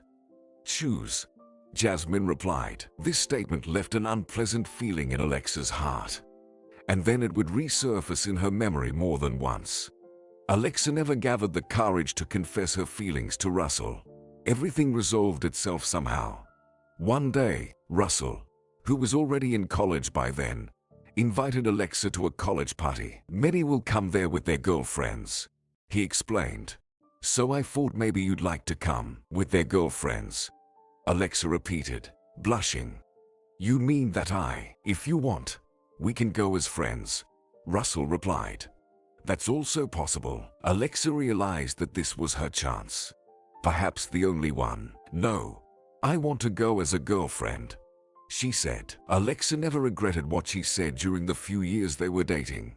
For those around them, not much changed in their behavior. Alexa, just like before, went to football games with Russell, watched TV at his place, or cooked something delicious for him and Mrs. Jones. Mrs. Jones began spending entire days in bed, and Alexa was deeply concerned for her. Doctors say it's age-related, Russell sadly explained. There's nothing we can do now. We can only try to support her as much as possible. Russell's mother had moved to another town, started a new family, and hardly remembered Mrs. Jones or her son. Russell didn't hold it against her. My mom went through a lot because of me, he would say. Let her live for herself now. It's better this way. To whom? To you or Mrs. Jones, who lies here alone. I'm here too, Russell countered. I'm paying back for what she did for me. Russell found a job as a stock clerk in a store near their home. His work, his studies, and Alexa's studies led to them seeing each other less and less. However, Jasmine saw Alexa even less, and their friendship strained. A real argument between them happened when Alexa couldn't make it to Jasmine's birthday. You were probably with that guy of yours again, Jasmine said, pouting. She avoided calling Russell by name, as if afraid to get dirty. Not exactly with him, with Mrs. Jones. She felt unwell yesterday, and Russell had a tough day at work. He couldn't take time off. I'm sorry. Please forgive me. Jasmine continued to stay silent. Alexa took her hand. Well, let's celebrate on Sunday. We don't have to mark every holiday on the exact day. Until Sunday, the pie I baked won't last. But overall, I think you won't come to me before Christmas. Why is that?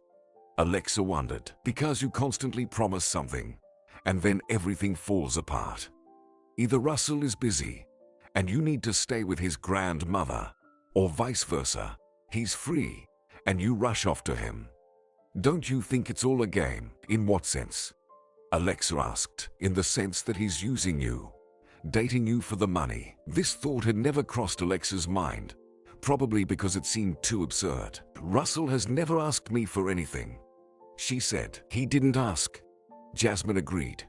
But you once handed him a bunch of money. Or rather, your dad did. But it doesn't matter. Do you think he forgot about it? Surely he thinks that anything can happen in life. Maybe he'll need more. For his grandmother, for example. Alexa jerked her hand away and stared at her friend as if she was some kind of monster. She couldn't believe she was hearing such things from Jasmine. Why are you saying such things? Russell is not like that at all. You've never really talked to him once. How do you know what's going on in his head? And you, the love-struck fool, Jasmine declared. You won't see anything clearly because of your feelings.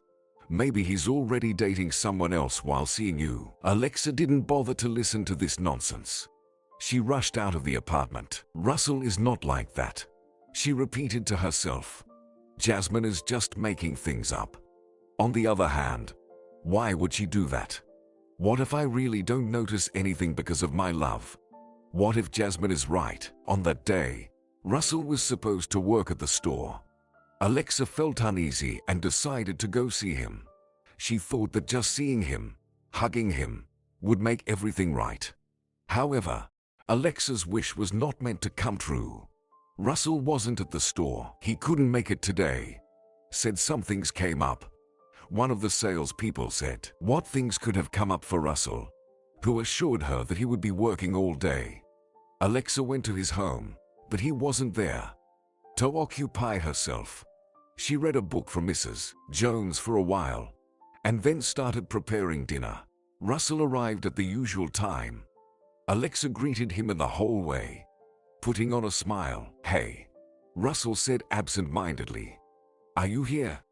I thought you said you'd start preparing for the exams." "You've said a lot too," Alexa thought, but aloud she said, "I'm already prepared." It was easy. "And how was your day?" "As usual. Unloading trucks," he replied. Russell kissed her on the cheek and went to the room to greet his grandmother.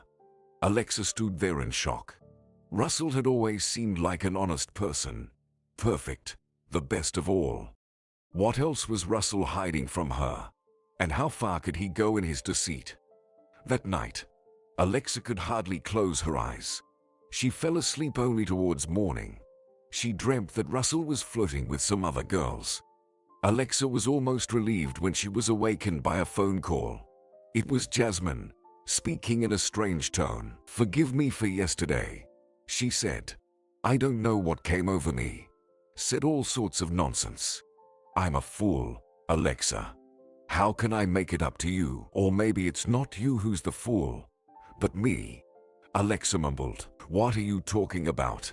Did something happen?" "I found out that Russell lied to me." "Really? About what?" "Yesterday, he was supposed to work at the store, but when I went there, I didn't find Russell. The salesperson said he had taken the day off, but when I asked Russell the same thing in the evening, he said he had been working. I can't figure out how to explain this." "That's quite a story," Jasmine said.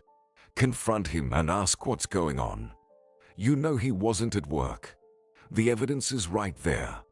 Any salesperson can confirm it. It will seem like I don't trust Russell, and I'm spying on him." Alexa sighed. "Do you trust him after what happened?" Jasmine asked. Alexa remained silent. "I'll help you," said Jasmine. "How?" "I'll keep an eye on Russell. See where he goes, what he does. I've almost finished all my exams. I have plenty of free time to help my best friend." "No, Jasmine. It's not right. It's not right to deceive your girlfriend," Jasmine countered. "Anyway, wait for news. I'll dig up something." She hung up, and Alexa sat there for some time, still holding the phone. She didn't know herself whether she wanted to know the truth. Maybe it's better to leave things as they are. For several days, everything remained as before. Alexa visited Russell, cooked for Mrs. Jones, watched a couple of football matches with Russell, and tried to focus on her studies. Everything seemed normal, but Alexa felt like a disaster was looming, and it struck at the very moment when she was starting to believe that everything was fine. "I have some news for you, but I want to share it in person," Jasmine said over the phone. "How about meeting at our usual cafe around 1 at 1? But I promised Russell that I would go with him. After I tell you what I know, you probably won't want to go anywhere with him at all," Jasmine interrupted. "So decide for yourself." "You're scaring me," sighed Alexa. "If it's something terrible, tell me now." "Why wait?" "No, in person. I want to catch you if you collapse from this news. So, shall we meet at the usual place?" "Okay, I'll come." Alexa arrived at the cafe even before the appointed time, telling Russell that she urgently needed to stop by the institute. Can you believe it? Half a year away, and nothing has changed, a voice behind her said. Alexa jumped in fright. "Jasmine, you can't sneak up like that," she said. "I didn't sneak up. You were floating in the clouds and didn't notice me at all," Jasmine replied. "Jasmine, what did you want to tell me?" "I found compromising evidence on your Russell. I'm afraid you won't like it." "Compromising evidence? What is it?" Jasmine silently placed her phone on the table. On the screen was a photo that Alexa would remember for the rest of her days. Russell was kissing some blonde on the waterfront. Another blonde, just like the one with her father back then. Alexa thought she hated blonde people. Many years later, she had the same thought when she woke up to someone mumbling and saw Russell's light head. They were arguing about something with Hugh, and it woke Alexa up. She says, "You better listen to her more." Hugh interrupted his friend. This Alexa can come up with anything. Women's fantasies. She was hit on the head. Who knows what kind of nonsense she can come up with, but someone hit her. Do you think she hit herself at home against a wardrobe and then crawled he to the dumpster? It's not my business to investigate. I'm not an investigator, Hugh said. And you are not either. Remember how she investigated everything herself? Came up with something and blamed you for everything. Can you keep it down? Alexa asked. My head is pounding. The men looked at her. Sure, Hugh said. I suggest we just forget about this whole story. Who hit whom is none of our business. Say thank you that you weren't taken to the hospital as you should have been. I didn't know back then that you're a pathologist, mumbled Alexa. Maybe I would have gone to the hospital. But now it's too late. Why? Hugh was surprised. There's a phone connection here. Now I feel better, so I want to stay. Alexa replied. Hugh looked at her, then at Russell, and waved his hand. Do whatever you want. You've already played doctors. Now play detectives. We were talking about your husband, Russell explained. About him supposedly hitting you, no one else. Alexa confirmed. And, to be honest, because of him, I'm afraid to go home now. What kind of person is he? Russell asked. Who was Mason? But the question was complicated. He was the guy who helped her prepare for her diploma. An unimaginable nerd collecting stamps. At times a whiner and a hypochondriac. A liar, and also a murderer. Alexa had learned about this side of her husband not too long ago. After my father's death, I took over the company, Alexa said. And Mason was my deputy. An annoying and tedious one. But you could always rely on him. At least at work, at the head of the company. Well, Hugh said. And what does it produce? If it's not a secret, all sorts of construction materials, haze, and wire. Now we have evidence. Your husband won't get away, Hugh said. You were clearly hit on the head with a brick. A construction material. Only your husband could use it. Not funny. Alexa muttered. I told you, he's not good with humor, Russell said, with his support. Alexa felt a bit easier, and she continued. Lately, we only discussed work-related issues. We hardly talked about our family life. And there was nothing to talk about.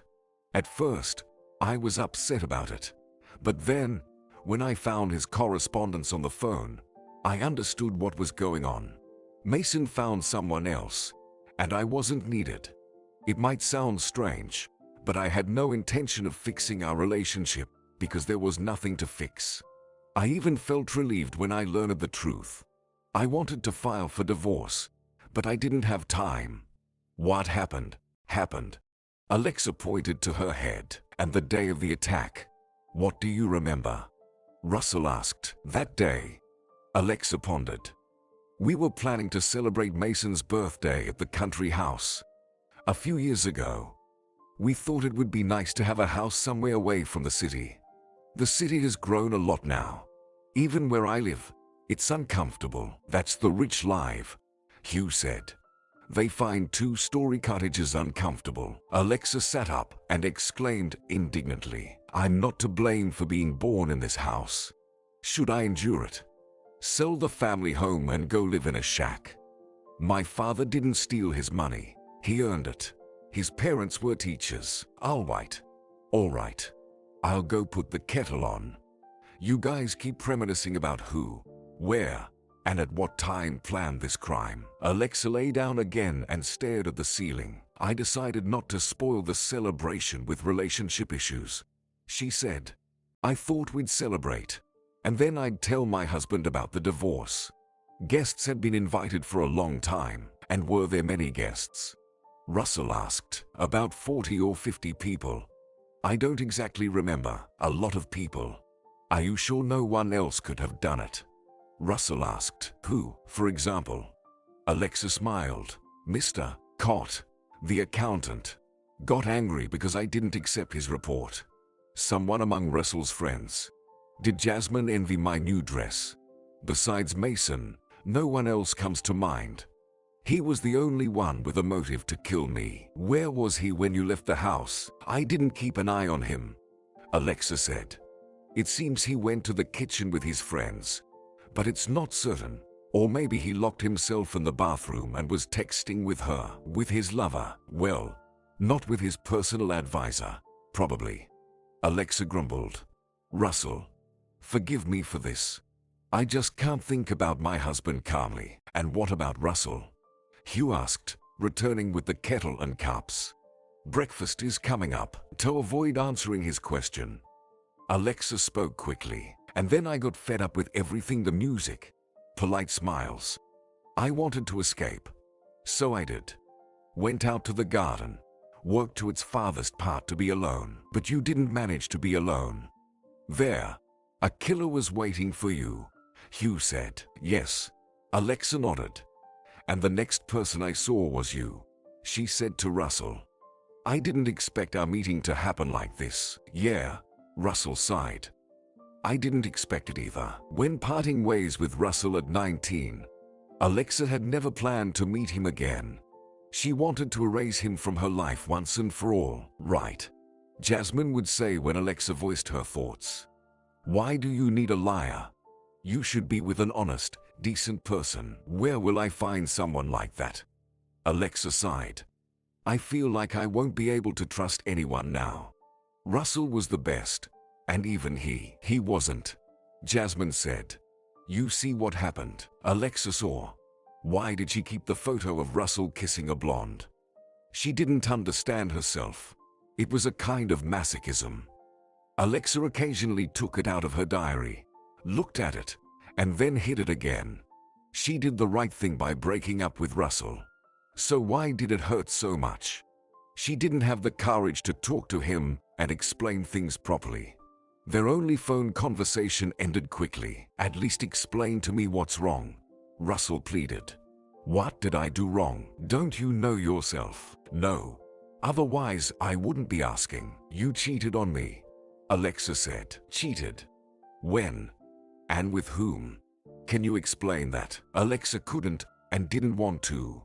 What was the point of discussing what happened when the evidence was right there in her hands? Alexa looked at the photo again, sighed, and put it away. You lie too much and hide things from me, she said. I have no idea since when, but it doesn't matter. I wish you happiness, and please don't deceive the other woman the same way you deceived me. She didn't listen to what else Russell had to say and hung up. A strange feeling, as if she had made a mistake, didn't leave Alexa. But where had she gone wrong? Russell had indeed lied to her when he said he worked in a store, although he wasn't there.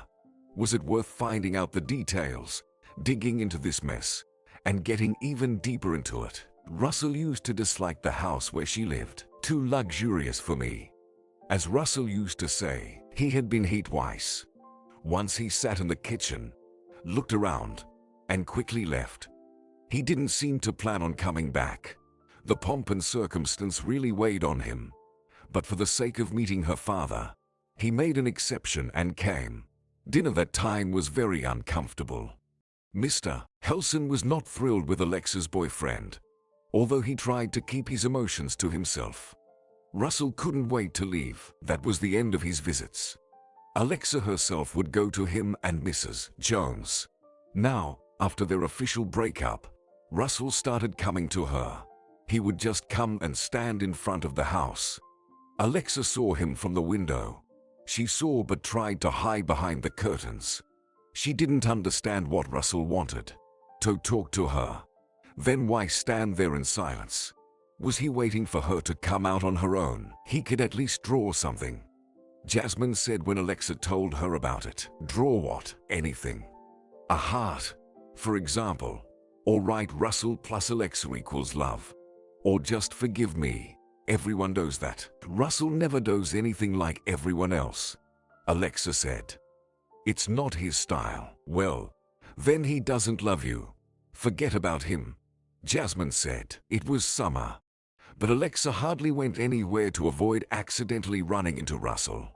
Then, closer to the end of August, Russell himself stopped coming. Love has passed, Jasmine said. Alexa felt like she had lost something valuable.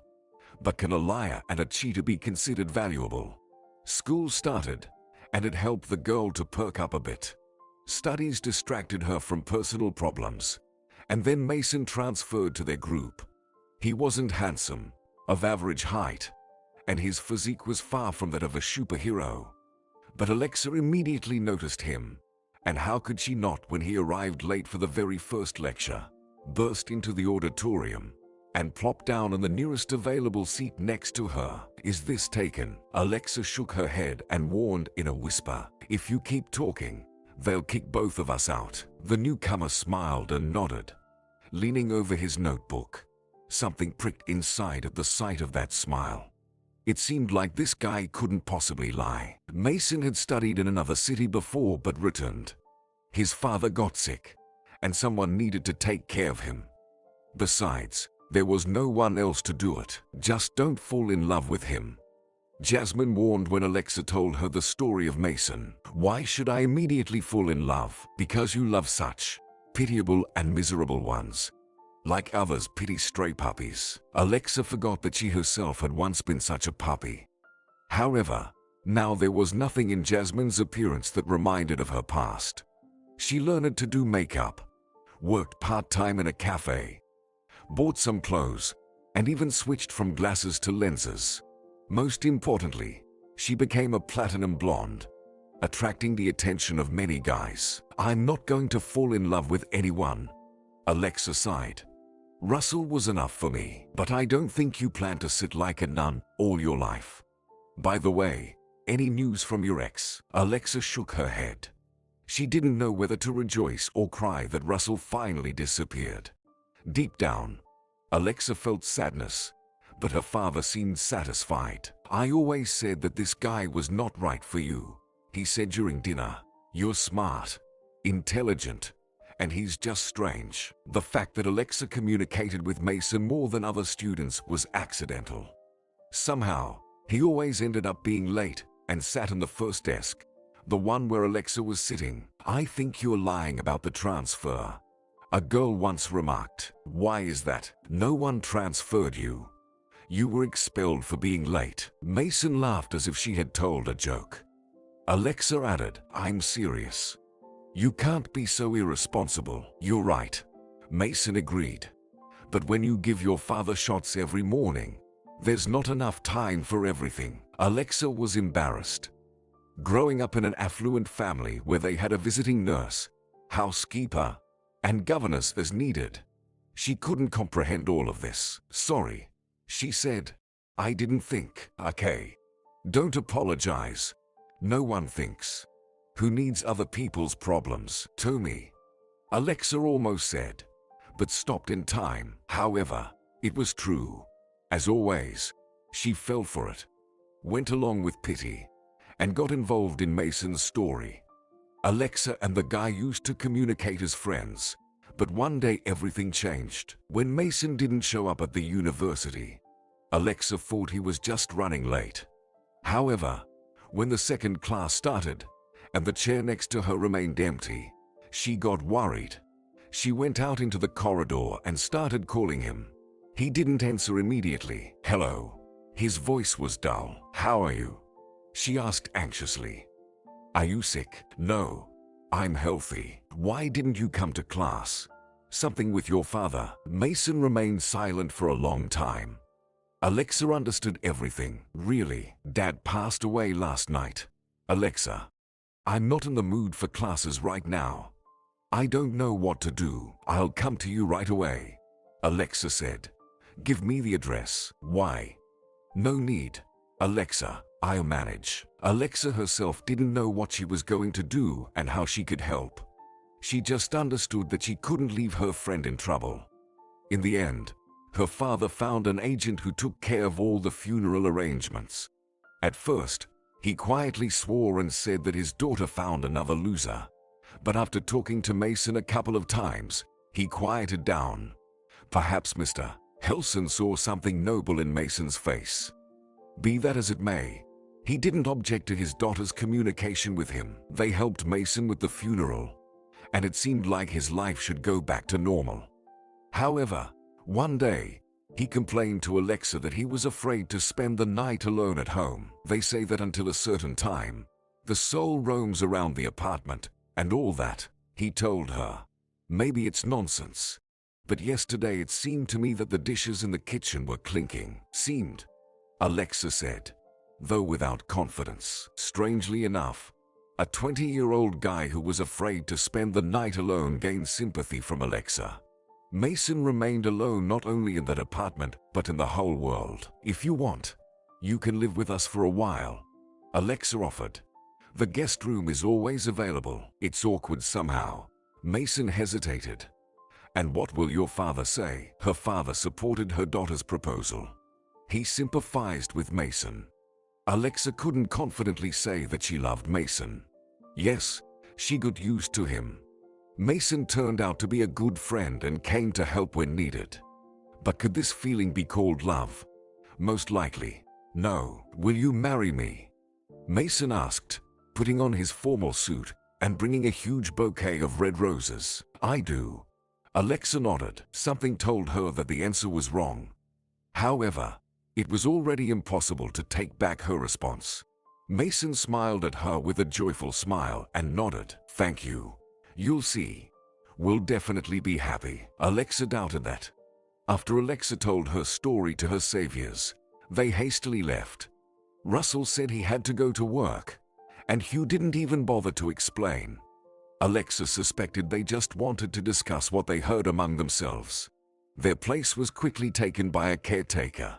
Alexa couldn't imagine that she would be very pleased with her arrival. Hello, Mrs. Gooding. She smiled. I didn't think you would come again. Why? Well, working in such a company is probably not pleasant. There are all sorts of oddities here in these times. Who isn't strange? Philosophically remarked the caregiver. I've got news to these two, especially to that doctor who treats the dead. Don't talk like that, Alexa requested. He examines me too, so it feels awkward. All right, won't do that. But tell me, what do you want to eat? Drink? Maybe read a newspaper? All of this sounded very much like the questions Alexa used to ask Mrs. Jones. I wonder how she is now. Most likely, after so many years, she wasn't alive anymore. Asking Russell about it was awkward. Better not. Let's just chat. Alexa thought that if friends gossip behind her back, she has the right to do the same. Mrs. Gooding took a seat.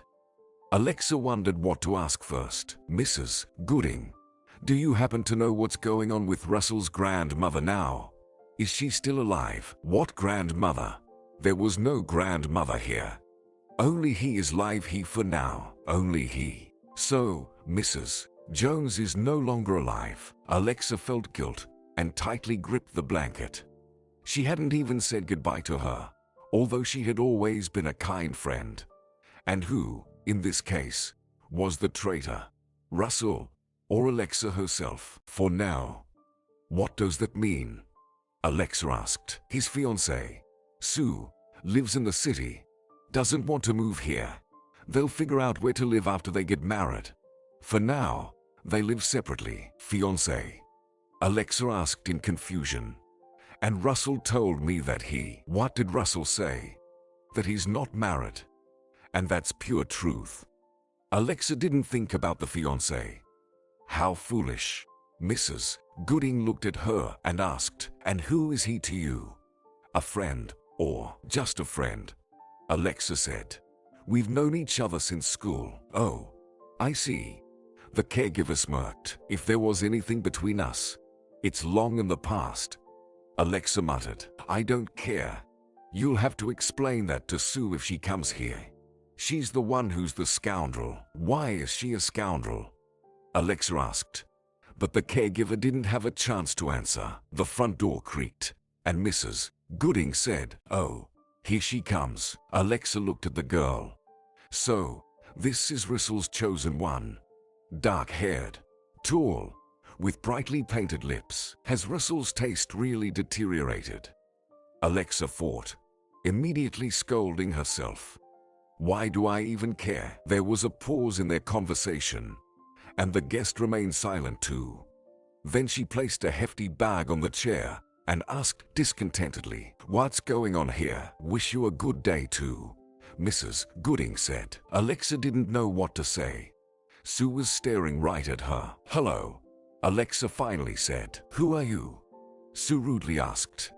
"And why are you lounging around here?" "Easy, easy," Mrs. Gooding said. "She's sick." "Sick? So you're a doctor?" Sue looked around the room, noticed the cups on the table and the teapot, then stared at Alexa's dress, hanging right there on the chair. "Where did she come from?" "Russell found her somewhere," Mrs. Gooding said. "Now he's taking care of her." Judging by the expression on the newcomer's face, she was ready to either scream or choke with anger. The woman looked at them and left the room, slamming the door. "What will happen now?" Mrs. Gooding said, shaking her head. "I hope she'll dump our Russell." "You hope? Why?" "Because that Sue is a witch." "And what do you know about her?" Alexa asked. "What do I know? Everything. She lived nearby. Her mother worked as a cook in a diner at the station. No one knew her father, and Sue always had an attitude. When she moved to the city, she became even more stuck up." "And what did Russell find in her?" Alexa muttered. "That's the question." Mrs. Gooding agreed. "But now he found you, and everything can change, right?" "Oh, come on," Alexa mumbled. However, these words somehow lightened Alexa's mood. Mrs. Gooding had long gone, but Russell still hadn't arrived. Is it normal to be so late? Or is he apologizing to Sue? At times, Alexa dozed off, but she would jolt awake, fearing to miss Russell's arrival. He came in the twilight. Weary, he sat down and looked at Alexa. "Hey, how was your day?" "Are you asking me that?" she nervously asked. "Who else? We're the only ones here." "Fine," Alexa said, "except for the fact that your fiancé was here." "I think you already know about that." "I know," Russell sighed. "She called. Did you collect scrap metal at the landfill for her sake?" "I wanted to have a more luxurious wedding and save something for an apartment in the city.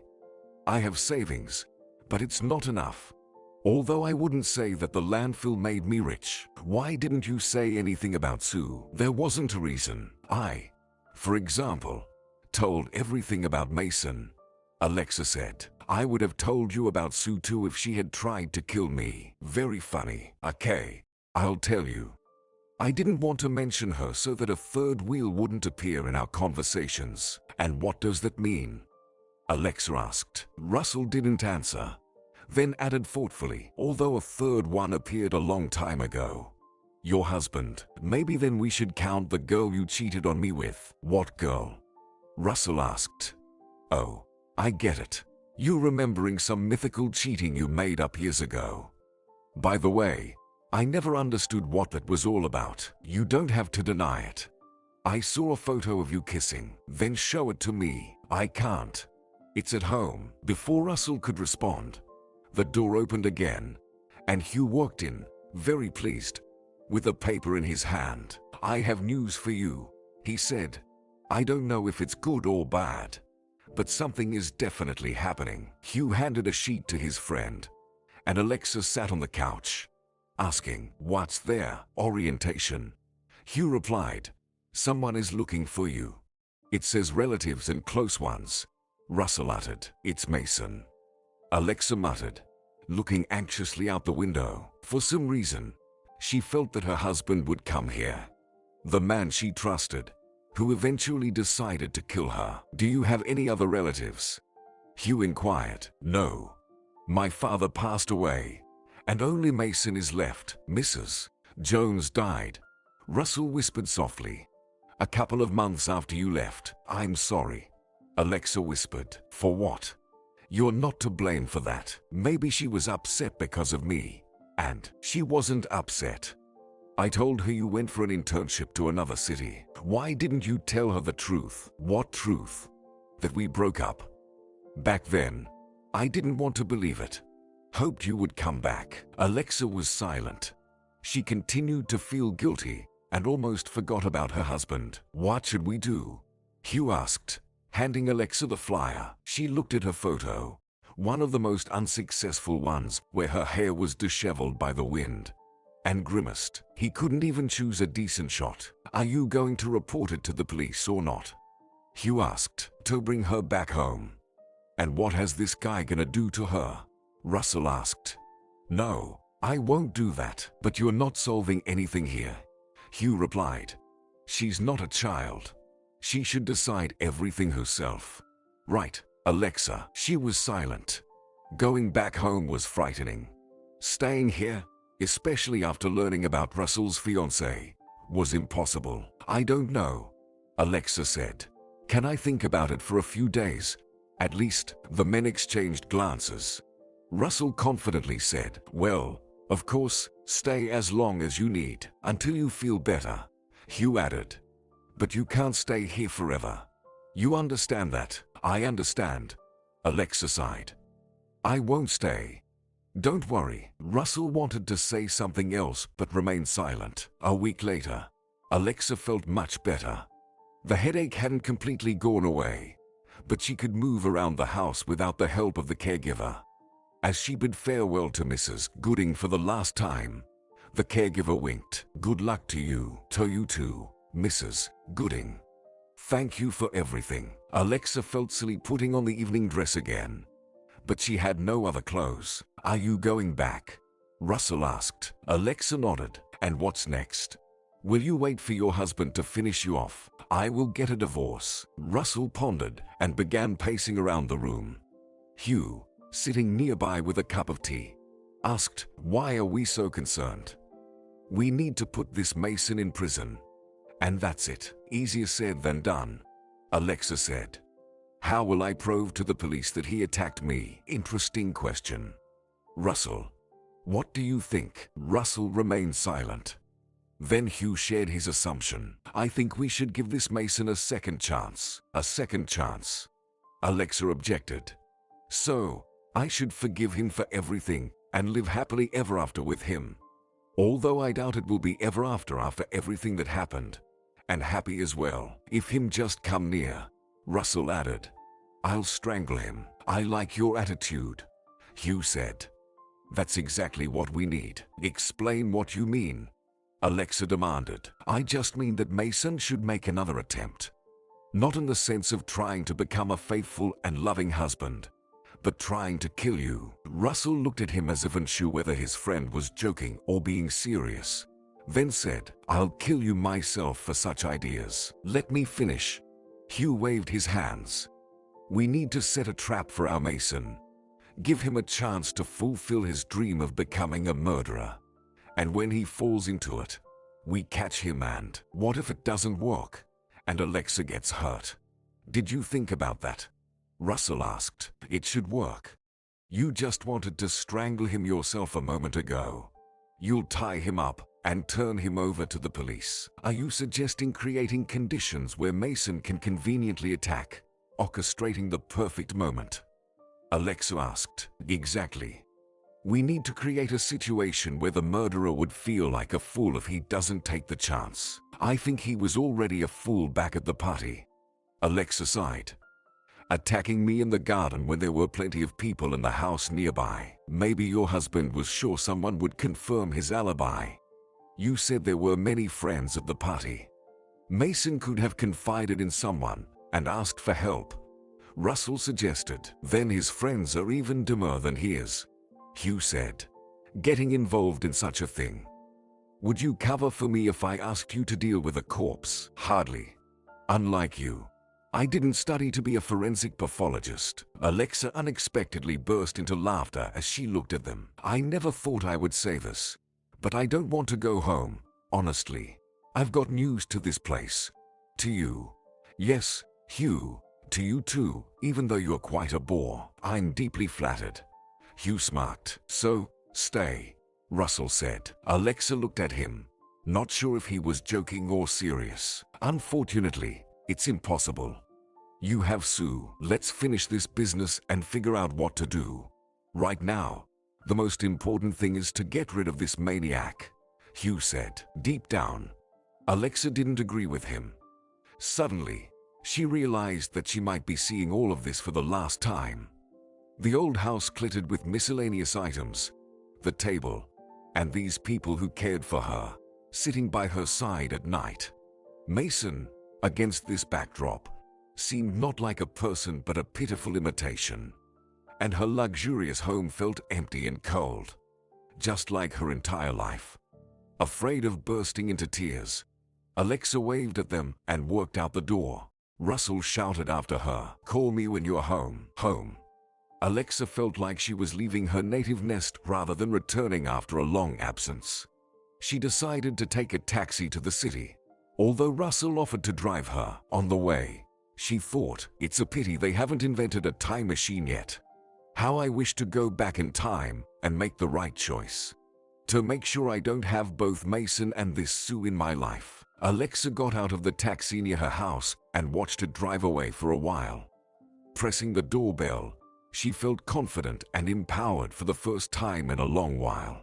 She was ready for whatever fate had in store for her and had no intention of losing. "Alexa, is that you? Where have you been all this time? I've been looking for you everywhere." Mason appeared disheveled, as if he had just gotten out of bed. She was unpleasantly surprised to find her husband at home. Alexa expected the maid to open the door so she could inquire about everything from the housekeeper and find out what happened during her absence, even though that reason wasn't genuine. In reality, Alexa just didn't want to see her husband. She was delaying the moment of their reunion, unaware of it herself. "Why are you home?" she asked. "Why am I home?" "Alexa, is that all you want to ask? Seriously?" Mason sounded hurt, even though their relationship was cold. He clearly didn't expect this. "I mean, why aren't you at work?" Alexa said. "Usually, you're already in the office at this time. Today is Sunday," her husband said, looking at her strangely. Alexa felt embarrassed. The conversation was unfolding strangely, not as she had planned. "Where have you been?" Mason asked. "I contacted the police, called all the hospitals and morgues. Something terrible happened to me." "Look," Alexa said, turning her back to him and pointing to her head. "Right here." She waited for a couple of moments and turned around, wanting to see the impression her wound had on her husband. Apparently, it was strong because his face changed, becoming very pale, as if he saw a ghost. Alexa thought. And in a way, it's true. Mason actually thought I was dead.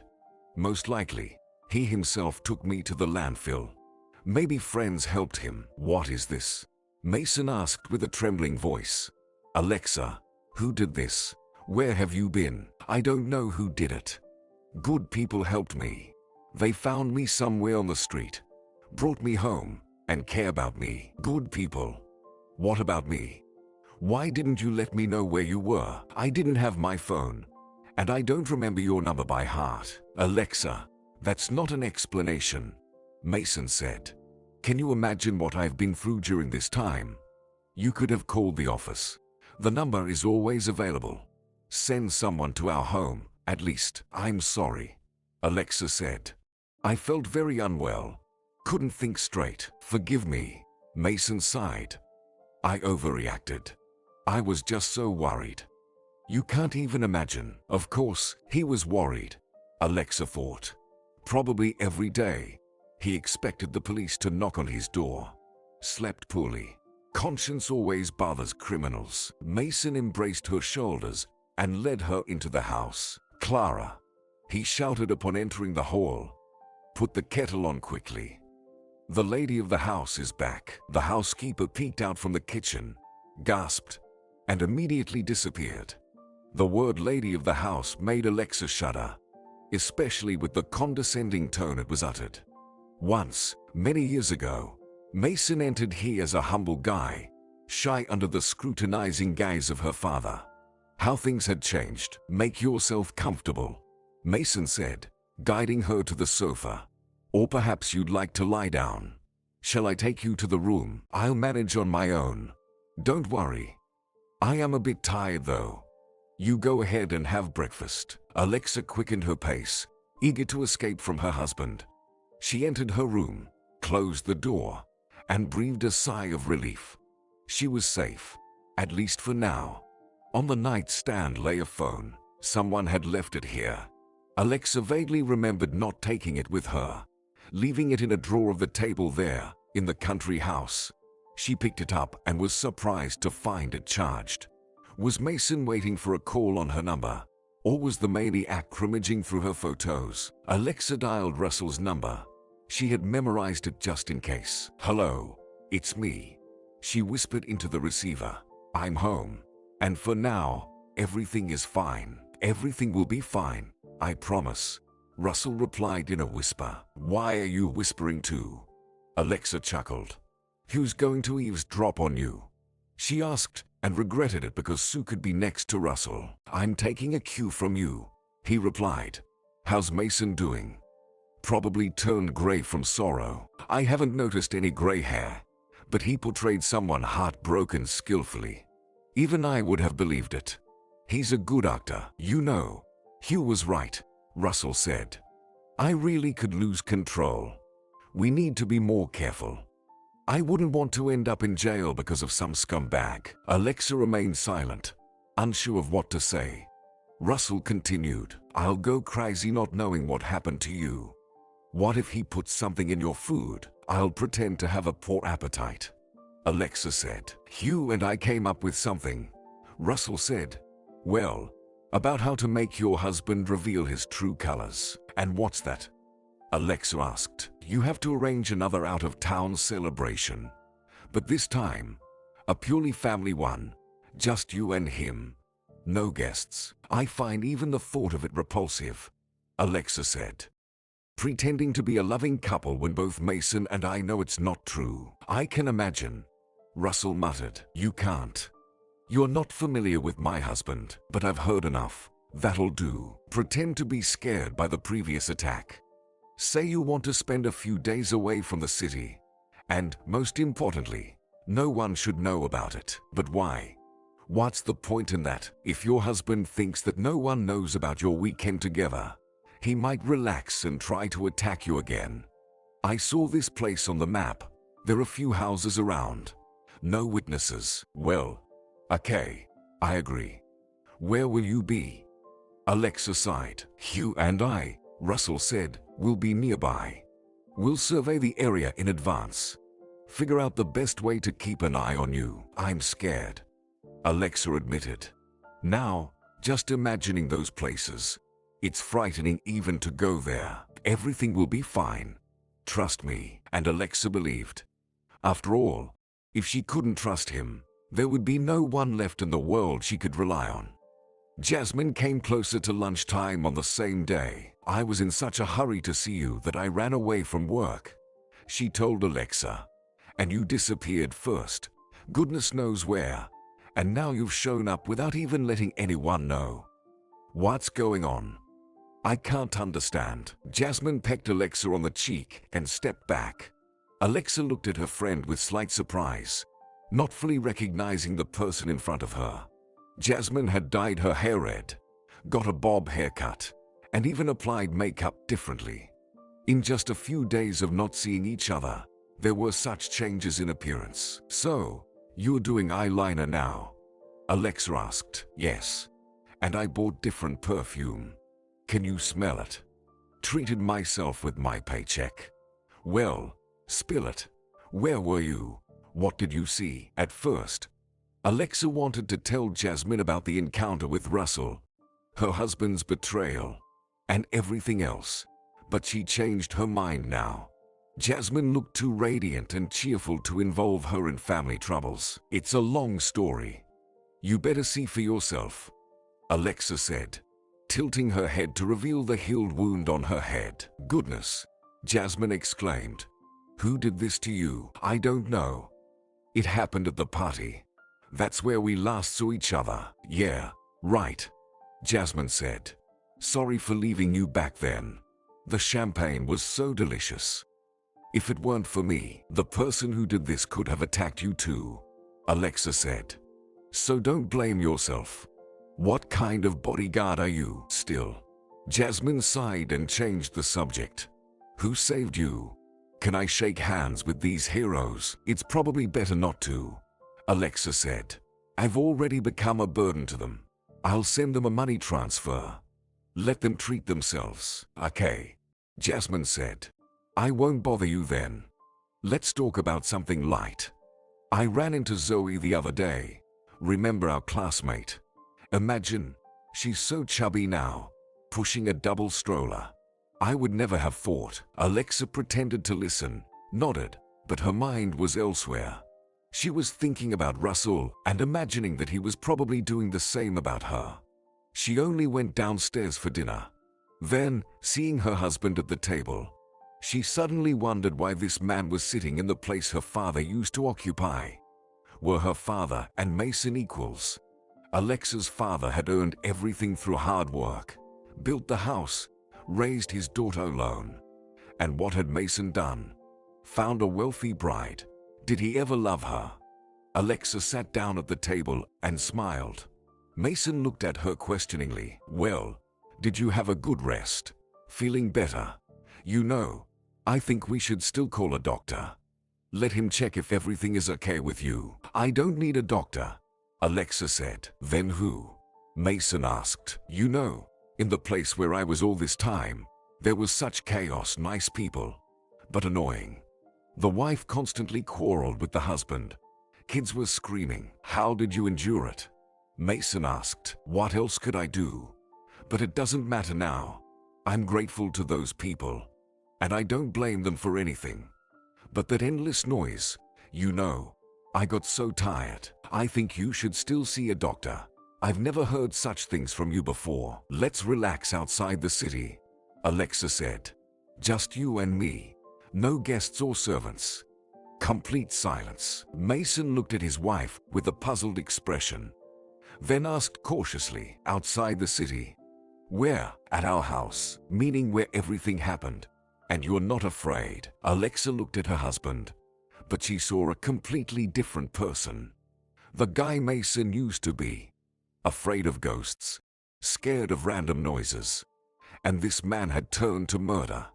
For the first time, Alexa doubted her version. Do I really have anything to fear? She asked. After all, you'll be with me if that's what you really want. Let's go next weekend, Mason replied, and we won't tell anyone about it. Alexa said, turn off our phones, disappear off all radars. A real escape from civilization. You know, romantic, Mason chuckled. I don't remember you liking anything like that before. People change, and after what happened to me, I want to live with new strength, not miss a single moment. You understand?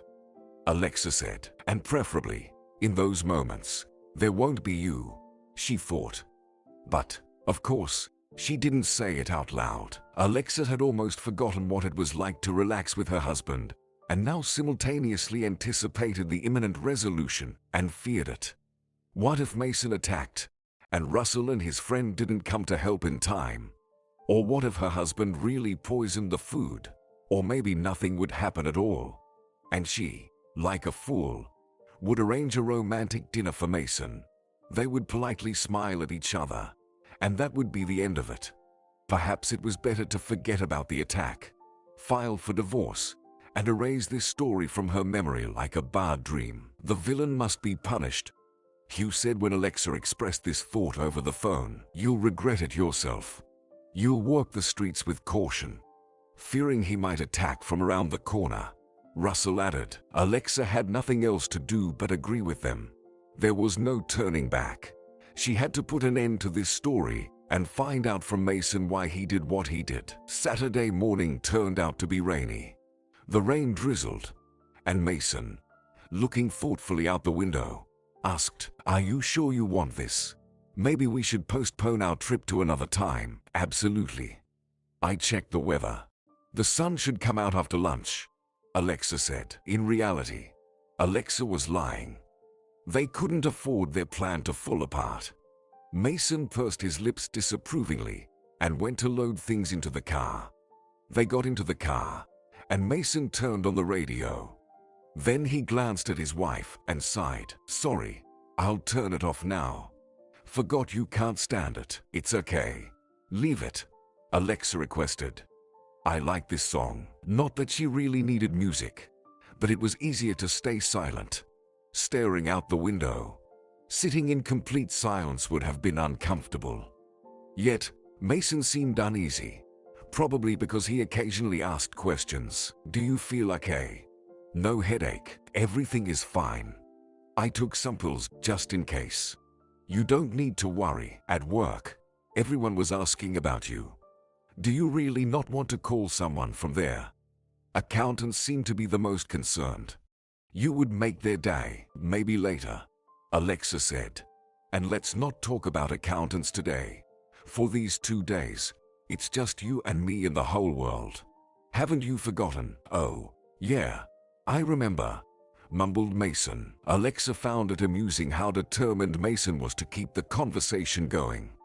Apparently, driving in complete silence was truly torturous for him. The village they arrived at looked almost uninhabited. Alexa used to like this place, but now it seemed eerie. It truly was a good location for various crimes. Mason parked the car in front of the house and awkwardly offered his hand to help his wife get out. "What should we do?" Mason asked. "Aren't you tired? Maybe you want to lie down?" "No, thanks. Everything is fine. I'll unpack the bags." "And are you hungry, dear?" At the word dear, Mason jerked as if shocked. Alexa had never called him that before. "No, thanks. I'll go check the rooms. Maybe we need to air them out." It was evident that her husband was looking for any excuse to get away from her. Alexa nodded. "Sure, go ahead." Mason went upstairs. Alexa waited for a moment, sneaked up the stairs, and eavesdropped. It seemed her husband was talking to someone on the phone, probably a lover, or maybe making arrangements with friends regarding an alibi. Alexa once again found herself eavesdropping. She went back to the kitchen and picked up her phone as well. "Hello, where are you?" She whispered into the phone. "In your garden. There are a lot of bushes here. Did you deliberately plant them to keep thieves unnoticed?" Russell asked. "No, it's for you to sit in ambush," Alexa said. "Mason is talking on the phone. I don't know with whom and about what, but I think it's about me. Soon, they'll be talking about him," Russell promised. "All the country's TV channels, they love stories about husbands getting rid of their wives for the inheritance. The coverage will be incredible. The main thing is that I see him. I don't want them to show my black and white photo in the broadcast. You'll see. Hugh and I won't let you down." "Thank you. Thank him for me," Alexa asked. "I don't know why he got involved in this story, but I'm really grateful to him. He just loves adventures. Can't live without them. Wait, he'll probably tell you how he got the scar on his face. Granted, his story will likely have more fiction, but it won't hurt." Footsteps echoed on the stairs behind Alexa. She flinched and whispered into the phone. "Mason is coming. Kisses. We'll talk later." She hid the phone in her pocket and blushed, realizing that she had just said kisses. How would Russell, who was almost married, interpret this phrase? Mason appeared in the kitchen, looking grumpy. Seeing his wife looking at him, Mason put on a smile. "Did you miss me? Who were you talking to?" "Work was calling," Alexa replied. "I asked you to turn off the phone, but I forgot. But they won't bother us anymore." "And who were you talking to?" "I think I heard a voice. A friend called. Wanted to invite me fishing. But I said I'm busy today." "We are busy," Mason said, smiling even wider. They fell silent, looking at each other. Alexa realized she didn't know what leisure activity to suggest to her husband. The rain continued to drizzle outside. Alexa decided that such weather was suitable for watching a movie. "Maybe we'll find an interesting movie," she suggested, turning on the TV. "Okay," Mason nodded. "But why here in the kitchen? Our room has a larger screen, and lying in bed is much more pleasant." The husband's suggestion made Alexa uncomfortable. She was afraid that he might have planned to commit the murder in the bedroom. "No, better he," she said. We can heat tea whenever we want. And the fridge is nearby. Mason looked at her as if she were foolish, but didn't say anything. Shrugged and sat on a chair. Okay. As you wish. Never before had watching a comedy caused such discomfort for Alexa. Mason also looked tense. It seemed like he couldn't wait to escape from there. As soon as the final credits rolled, Alexa stood up and told her husband that she would take a short walk in the garden to get some fresh air. In the garden. After what happened last time, Mason was astonished. Well, there's no maniac hiding behind every corner here. Maybe I should accompany you. Mason got up from his chair.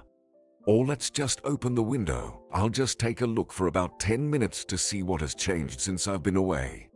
Have the flowers I planted bloomed? Alexa felt like she was talking nonsense. Surely, her husband must think she had become mentally disturbed after the attack. Let him think what he wants. Alexa went into the garden and breathed in the cool air. It really felt lighter on her soul. She looked towards the bushes and smiled, imagining that her friends were somewhere there. Alexa strolled along the path at a leisurely pace. Come on, Mason, do it. She thought. Finally. Show your true colors. Alexa stepped off the path and ventured into the shade of the trees. She was expecting an attack from behind, but it still turned out to be too unexpected. Alexa recoiled to the side, feeling some movement, and immediately heard a scream. Let go. Let me go. How dare you? The voice was very familiar, but it didn't belong to Mason. Jasmine. Alexa turned around, saw her friend, and was left speechless. Jasmine looked as usual, and at the same time, she seemed completely unrecognizable. Dark pants and a shirt, hair pulled back in a ponytail. Almost no makeup on her face, twisted in anger. She was desperately trying to break free in Alexa's direction. But Russell was holding her tightly. Strong one, he said. It takes a whole squad to hold her back. What's going on? Alexa asked. Jasmine, how did you get here? The answer came from Hugh. He carefully circled her from the side, kicked a stick out of the way, and she was the killer. This beauty wanted to kill you, not the husband. Judging by the expression on your face, you know her well. Who is she? Her friend, Russell replied. I remembered her. She used to follow Alexa around. Jasmine was trying to break free. Stop wriggling, Hugh said. I captured it all. What did you capture? Alexa asked. Her attack. She was also lurking for you here, just under the trees. That's why we didn't notice her right away. Everyone was watching the house, waiting for your husband. And then, out of nowhere, she appeared from the bushes. I immediately turned on the camera, and Russell was right behind her. We barely made it. What happened was not making sense in Alexa's head. She trembled with horror. Russell hugged her and whispered, Forgive me, please. I almost came late. I can't believe it. Alexa said. Jasmine, why did you do this? What do you hate me for? Jasmine cast a furious glance at her and asked, And what is there to love about you? We were always best friends, helping each other. Alexa replied. Jasmine burst into laughter. Friends, helping. A rich girl befriending a school outcast. When did that ever happen? You just liked feeling good. Like that I owed you. That I followed you around like a dog. I never thought that way.